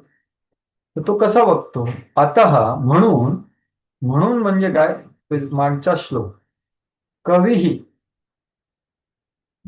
नामसु यावदत्त. कवी म्हणजे जो बुद्धिमान आहे, प्रबुद्ध आहे, प्रबुद्ध मनुष्य. प्रबुद्ध मनुष्याचा आपण विचार करत आहोत. तो ह्या जगाला कसं वर्णन केलं आहे? नामसु. तर बघा, हे शुद्धदेव गोस्वामीचं वर्णन की हे जगाचं वर्णन काय आहे की इथे खूप सगळ्या गोष्टी आहेत ज्यांना वेगवेगळी नावं आहेत. जसं प्रभुपादांनी एक वृंदावने भजन म्हणून एक भजन लिहिलं. जेव्हा ते जेव्हा वानप्रस्थ होऊन संन्यास घेतला ना, तेव्हा त्यांनी वृंदावने भजन. तिथे ते म्हणतात की माझे सगळे जे नातेवाईक किंवा संबंधी ते सगळे आता काय आहेत? एक नावांची यादी आहे, बास, अजून काही नाही. तर ह्या जगातल्या सगळ्या गोष्टी फक्त नाव आहे. नाव, बास. नामसु यावद अर्थ. हे जग म्हणजे फक्त नाव आहे, खरं वास्तुता काही नाही, केवळ नाव आहे. या नाम मात्र जगात असताना प्रबुद्ध मनुष्यानं काय केलं पाहिजे? यावद अर्थ म्हणजे आपल्याला जगण्यासाठी जे गरजेचं आहे तेवढं तो ग्रहण करतो. आणि तो कसा राहतो? स्यात. अप्रमत्त व्यवसाय बुद्धी. अप्रमत्त म्हणजे काय? या भौतिक नावा आणि तथाकथित झगमगीमध्ये वेडा न होता. प्रमत्त म्हणजे काय? तो वेडा होतो. आणि तो काय करतो? न्यूनम प्रमत्ता कुरुते विकर्म या इंद्रिय प्रीतया आपृणोति. तर अप्रमत्त म्हणजे काय? तो त्यांनी वेडा होत नाही. हे झगमग वगैरे बघून त्याला वाटलं तरी तो बुद्धीला हे करतो, अरे ही झगमग आहे, आज आहे उद्या नाही. व्यवसाय बुद्धी म्हणजे त्याची बुद्धी स्थिर असते.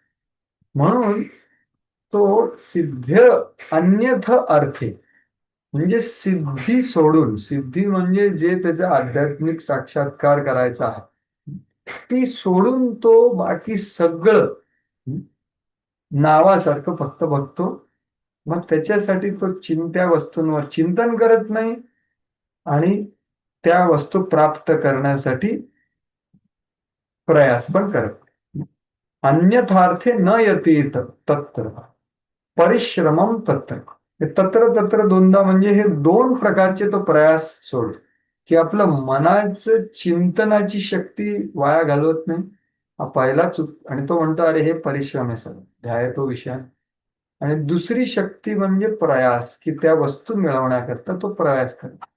या दोन गोष्टीसाठी तत्र म्हणतो. बघतो काय की अरे हे परिश्रम आहे, यांनी मला दुःखच मिळालं. चिंतन केलं तरी दुःख, म्हणून चिंतन कट केलं पाहिजे.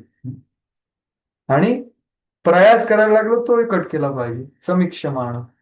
प्रभुपाद खूप सुंदर या तात्पर्यामध्ये वेळेचं महत्व सांग. भगवत धर्म खूप सुंदर तात्पर्य आहे. वैयक्तिकरित्या तुम्ही वाचू शकता. काही गोष्टी आपण चर्चा ऑलरेडी केलेल्या आहेत, काही गोष्टींची चर्चा करूया. की ह्या तात्पर्यात प्रभुपाद सांगतात की प्रत्येक माणूस सुरक्षा आणि सुविधा या दोन गोष्टीसाठी खूप प्रयत्न करतात. काय? दोन गोष्टी. काय? सुरक्षा आणि सुविधा किंवा सुखसोयी म्हणा. पण ह्या त्याला कितीही काहीही केलं तरीही ह्या दोन गोष्टी या भौतिक जगतामध्ये त्याला कधीही पूर्णत्वाने प्राप्त होणार नाहीत. आणि तो नेहमी मायेच्या चंगुलमध्ये राहील. असं हे पहिला पाठ आहे. तर भागवत धर्म किंवा भागवताचा पंथ हा सकाम कर्मापासून भिन्न आहे. सकाम कर्माचं फळापासून अनासक्त व्हायचं ना, भागवत धर्माचं वर्णन. सकाम कर्म म्हणजे भक्तांच्या दृष्टीने केवळ काळ पल्लयचा, काळ वेळेचा दुरुपयोग आहे सकाम कर्म. संपूर्ण ब्रह्मांड किंवा अखिल भौतिक जगताचे रहाटगाडे मनुष्याची स्थिती सुरक्षित आणि सुखकारक करण्याच्या दृष्टीने योजना आखण्यासाठी आहे. जरी ते जाणतात की हे सुखकारक नाहीये आणि भविष्यात होणारही नाही, तरी विचार. कारण काय? मायाद्वारे मोहित झालेले. म्हणून आपण आपल्या वेळेचा आणि शक्तीचा सदुपयोग करा. हे पूर्ण जगत कसं आहे बघा. प्रभुपाद सांगतात जगलरी ऑफ नेम्स ऑन. कुठे येते? हा, हे बघा. संपूर्ण भौतिक जगत म्हणजे एक नावांचे एक अर्थहीन जंजाळ आहे. हे जग दुसरे काही नसून भूमी जल अग्नी इत्यादी पदार्थाचे भ्रामक सूजन आहे. नामसू हा शब्दाचा अर्थ सांगतात. या जगाला सुखदेव गोस्वामी म्हटलं नाव आहे त्याच्यात, बस बाकी काहीच नाही.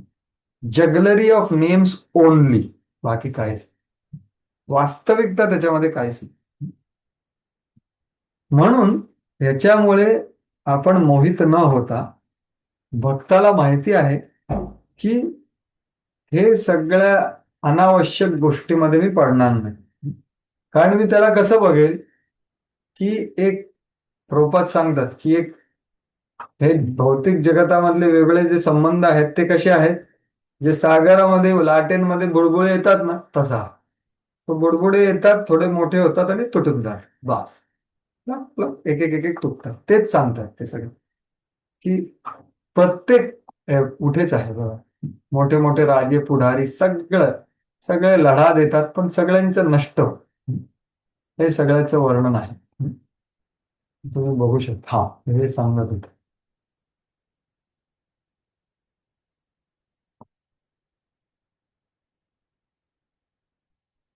समुद्राचं उदाहरण देतात, ते मी ऑलरेडी सांगितलं, ही समोरच आहे कुठेतरी.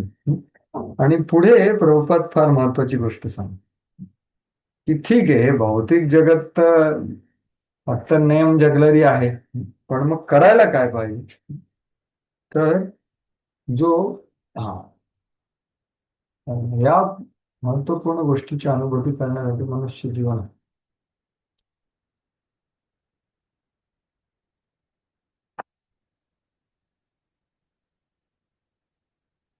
त्या अलीकडे हा,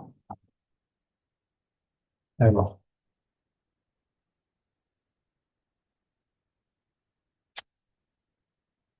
हे बघ, हा, हे महत्वाचं.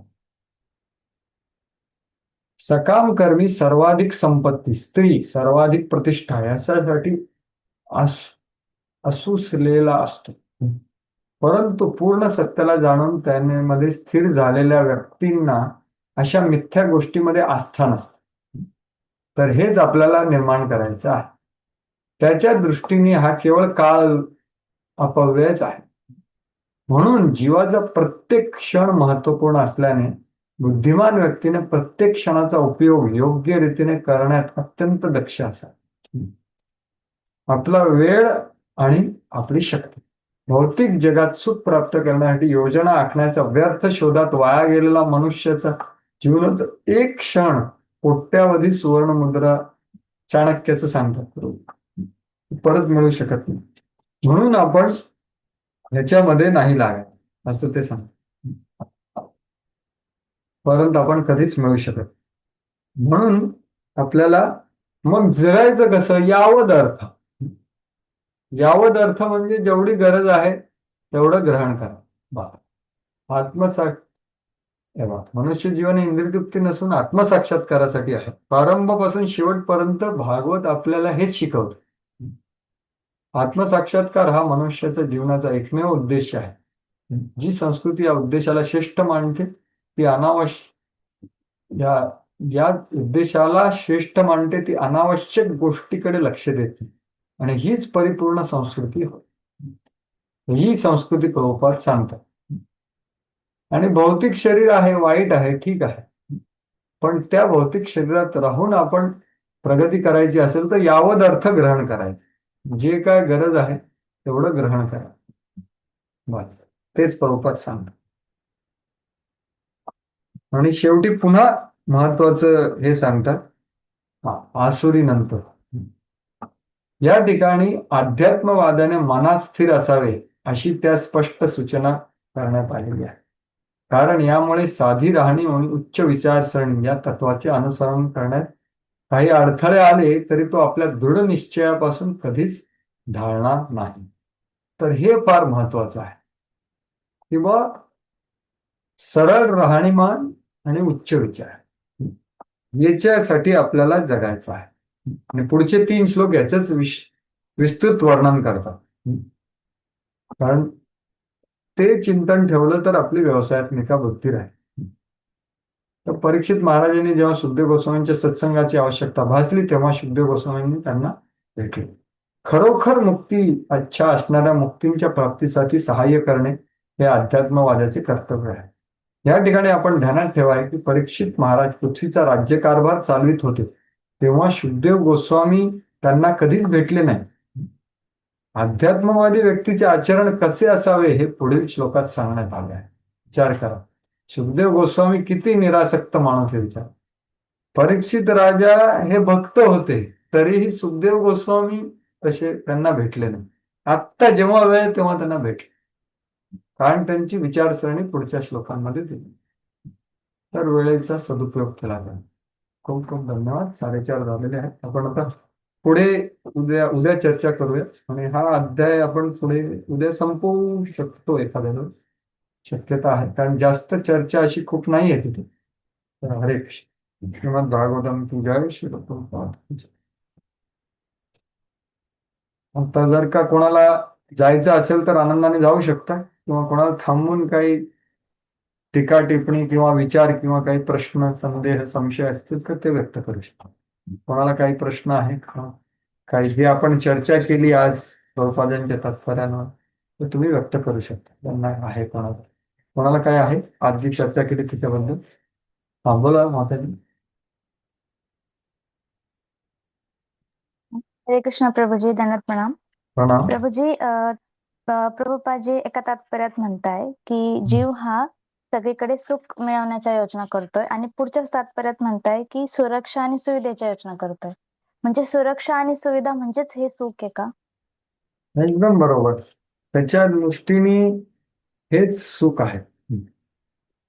सुविधा. मग भक्त जे हा मग आपण सगळे भक्त जे भगवान नरसिंह देवांना सुरक्षेसाठीच प्रार्थना करतो, मग हे चुकीचं की बरोबर? आपण नरसिंहदेवाला सुरक्षेसाठी प्रार्थना करतो, मग त्याच्याबद्दल काय? मग प्रभूजी हे सुखामध्ये कसं काय कन्सिडर केलं जाईल असं? हा, पण मग ही सुरक्षा आपण का पाहिजे? आपल्याला सुरक्षा आपण नरसिंहदेवाकडे का प्रार्थना करतो की बा ह्या भक्ताची सुरक्षा कर किंवा माझी सुरक्षा कर? कारण आपल्याला भक्ती करायची म्हणून ना. आपण सुरक्षा भौतिक कारणासाठी आपण नाही मागत. मग ते आध्यात्मिक, आपलं ध्येय आध्यात्मिक आहे, मग आपलं ही सुरक्षेची प्रार्थना सुद्धा आध्यात्मिक झाली. कळलं? आपलं ध्येय काय आहे? जर का आपण भौतिक सुरक्षेसाठी प्रार्थना केली तर ती चुकीची झाली. पण बा नरसिंहदेव मला माझे व्यवस्थित कर, जेणेकरून मी कृष्णाच्या भक्तीमध्ये लागू शकतो.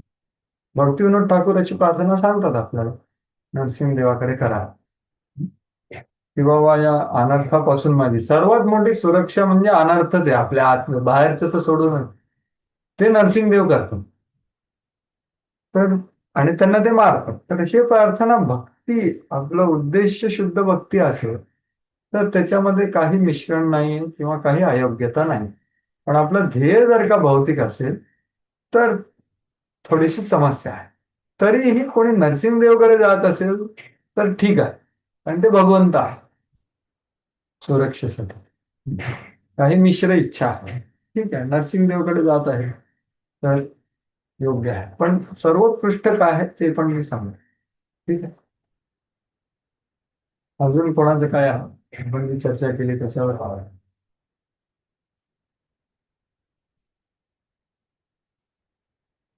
ठीक आहे. खूप खूप धन्यवाद.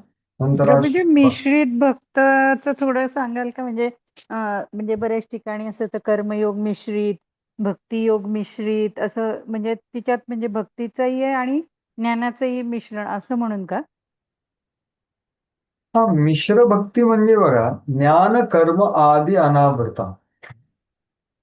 म्हणजे काय की कर्माचं मिश्रण नसलं पाहिजे, किंवा कर्माने आवृत नाही व्हायला पाहिजे, ज्ञानाने आवृत नाही व्हायला पाहिजे, तपस्येने आवृत नाही व्हायला पाहिजे, वैराग्याने आवृत नाही व्हायला पाहिजे. जी भगवान हरिगुरु वैष्णवांची प्रसन्नता ही इच्छा असली पाहिजे. तर याचा अर्थ काय की जेव्हा आपण फळाची आसक्ती ठेवून कार्य करतो तर मग ते कर्माने आवृत होणार. काय जसं अर्जुनाला भगवंत सांगते किंवा तू लढ, पण कशासाठी लढ? आत्मसाक्षात्कार, ड्युटी म्हणून तू लढ. तर तो काय म्हटला, अरे कार्य केलं तर मला फळ मिळेल ना. जर मी खाल्लं तर मला संतुष्टी मिळते, तसं मी कार्य केलं तर मला फळ मिळेल. मग फळाशी अनासक्त कसा? भगवंत सांगतात तू खायला काही प्रॉब्लेम नाही, पण संतुष्टी मिळवण्याकरता खाऊ नको. माझं कर्तव्य म्हणून तू खा. म्हणजे काय? माझं कर्तव्य म्हणून तू लढ. त्याच्यामध्ये तुला काय मिळेल ते ते ठीक आहे, पण ते ती इच्छा करून तू ते ग्रहण करू नको, ते कार्य करू. कर्म मिश्र म्हणजे हे. ज्ञान मिश्र हे दुसरं झालं की आपण अद्वैतामध्ये जास्त जातो किंवा गर्वित होतो ज्ञानाने, आणि मग गुरूंची, वैष्णवांची आज्ञेकडे दुर्लक्ष करून अध्ययन करतो. हे ज्ञानाने आवृत झाली किंवा गर्वित होतो. ज्ञान आवृत्त, वैराग्याने आवृत्त, तपस्येने आवृत्त. म्हणजे काय? तपस्या केली बाबा मी, अधिक मास मध्ये फक्त एकदाच जेवलो. अरे पण मग त्यांनी गर्व निर्माण होऊन अपराध झाला असेल तर मग ते आवृत्त झाली ना भक्तिशुद्ध. तपस्या म्हणा, वैराग्य म्हणा. तर हे मिश्रण आहे किंवा आवरत आहे. आणि अन्नाभिलाष शून्य म्हणजे काय? ध्येय. तर हे अभिध्येयामध्ये आवरण आहे. आपण जेव्हा करतो तेव्हा आपलं ध्येय काय हे विचार केला. ध्येयामध्ये गडबड झाली किंवा विधीमध्ये गडबड झाली तर ते दोन्ही मिश्रण करतात. अन्नाभिलाषिता शून्यम म्हणजे अन्नाभिलाष आहे किंवा मी खाल्लं तर मला संतुष्टी मिळेल म्हणून मी खातो. म्हणजे काय? हे फळामध्ये इच्छा झाली. पण नाही, हे माझी गुरुनी सांगितलं, हे मी करतो, त्याच्यात काय फळ मिळेल? सिद्धी असिद्धी समभूत्वा, जसं प्रभुपादांनी केलं. 40 वर्ष काहीच हे नाही झालं भारतामध्ये. तर शुद्ध भक्ती म्हणजे ती अन्नाभिलाषिता शून्य ज्ञान कर्मादि अनावृतम अनुकूल्येन कृष्णानुशीलनम भक्तिरूप. तर त्याच्यामध्ये ही सगळी मिश्रण झालं. तर तुम्ही प्रश्न विचारला ते त्याच्यासाठीच हा सेक्शन आहे ऍक्च्युली. जेव्हा आपण वेगवेगळ्या ह्या पद्धती बघतो आहे, त्या पद्धती तर आपल्याला करायच्याच नाही, त्या साधन आपल्याला करायचंच नाही, पण त्या साधनाचं मिश्रण पण नाही करायचं. ज्ञान कर्म योग इत्यादींनी मिश्रण शुद्ध भक्ती करायची. ठीक आहे, काही स्पष्ट झालं का मला? हो हो, पण प्रभूजी पण बहुतेक आपल्याला थोडासा अहम येतो. समजा काही वाचलं, काही केलं, तर हा म्हणजे मग आपलं कर्मयोग मिश्रितच म्हणू शकतो किंवा ज्ञानयोग मिश्रितच आपण आहे असं म्हणू शकतो ना. केव्हा केव्हा कसा कसा भाव निर्माण झाला? म्हणजे भले भगवंताच्या प्रसन्नते करतोय समजा, हम्म. पण हो मला येतंय किंवा मला म्हणजे मी सांगू शकते किंवा जे काही आपल्याला समजा थोडा अहम येतो, तर तो पण समजा ज्ञान मिश्रितच म्हणू शकू ना. नाही ना, मला बघा, गर्व होऊन माणूस अपराध करतो. मला येतं याच्यामध्ये काहीच प्रॉब्लेम नाही. फक्त मला येतं ह्याला येत नाही, तो प्रॉब्लेम. प्रभुपाद का सांगतात की माझे पुस्तकांचं अध्ययन करा? कारण जाणण्यासाठी, कारण भगवत तत्व आपण जाणलंच नाही तर मग शुद्ध भक्ती कशी करणार? त्याच्यामुळे गर्व होणं हे प्रॉब्लेम. पण जसं तुम्ही म्हटले स्वाभाविकतेने ते होऊ शकतं. पण गर्व, खरा गर्व जेव्हा तो आपण, pride is pride when we don't detect it. जेव्हा आपल्याला कळलं की मी प्राऊड आहे तर तो प्राऊड मग आपण काय करू? आपण त्याला कमी करायचा प्रयत्न. बघा, इंद्रदेव होता, तो त्याला कळलं नाही की तो प्राऊड झालेला. त्यांनी केवढं कार्य केलं, जेव्हा भगवंतांनी नम्र केलं तेव्हा त्याला कळलं. पण एक साधक आहे म्हणून तर त्याला सतर्क राहायचं. किंवा ठीक आहे, गर्व आहे, ठीक आहे, गर्वावर मी कार्य नाही केलं. मला वाटतंय की मी इथे श्रेष्ठ आहे या सभेमध्ये. अरे पण हा विचारच चुकीचा आहे. ठीक आहे, मग त्याच्यावर विचार केला पाहिजे. मग मी ते व्यक्त करणार नाही. किंवा मी काही कुकिंग केलं, मी खूप चांगला हा आयटम बनवतो, बाकीच्यांना जमत नाही, मग तो गर्व झाला. म्हणजे हेच हेच आंतरिक जे युद्ध आहे, आंतरिक चिंतन आहे, हेच आहे. मग खरा प्राईड काय? आणि हे सुखदेव गोस्वामींना परीक्षित राजा सांगतो. कधी सांगतो? खूप सुंदर प्रसंग आहे 10व्या स्कंदामध्ये. जेव्हा हे यैगिक ब्राह्मण आहेत ना, त्यांच्याकडे भगवंत पाठवतात, अरे जा, त्यांना तुम्हाला भूक लागली ना, जा त्यांच्याकडून थोडं अन्न मागा. तर ते जातात तिथे. मग ते खूप गर्वित असतात, त्यांच्याकडे ते दुर्लक्ष करतात. बघा, म्हणजे दुर्लक्ष हा सर्वात मोठा अनादर आहे. त्यांच्या अस्तित्वाला पण ते हे करत नाही, एक्नॉलेज करत. तर तेव्हा ते परत आल्यानंतर जेव्हा परीक्षित राजाला सुखदेव गोस्वामी सांगतायत ना, ते एवढे क्रोधित होतात ना, त्या यज्ञिक ब्राह्मणांवर सुखदेव गोस्वामी क्रोधित होतात की अरे भगवंतांनी पाठवलेल्या गोपांना सुद्धा हे आदर देत नाही. पण तू परीक्षित राजा, तू तसं नाही केलं पाहिजे, तुझ्या राज्यामध्ये असे ब्राह्मण नको. तर तेव्हा ते त्यांना असं एक शब्द म्हणतात, परंतपा. परंतपा म्हणजे काय?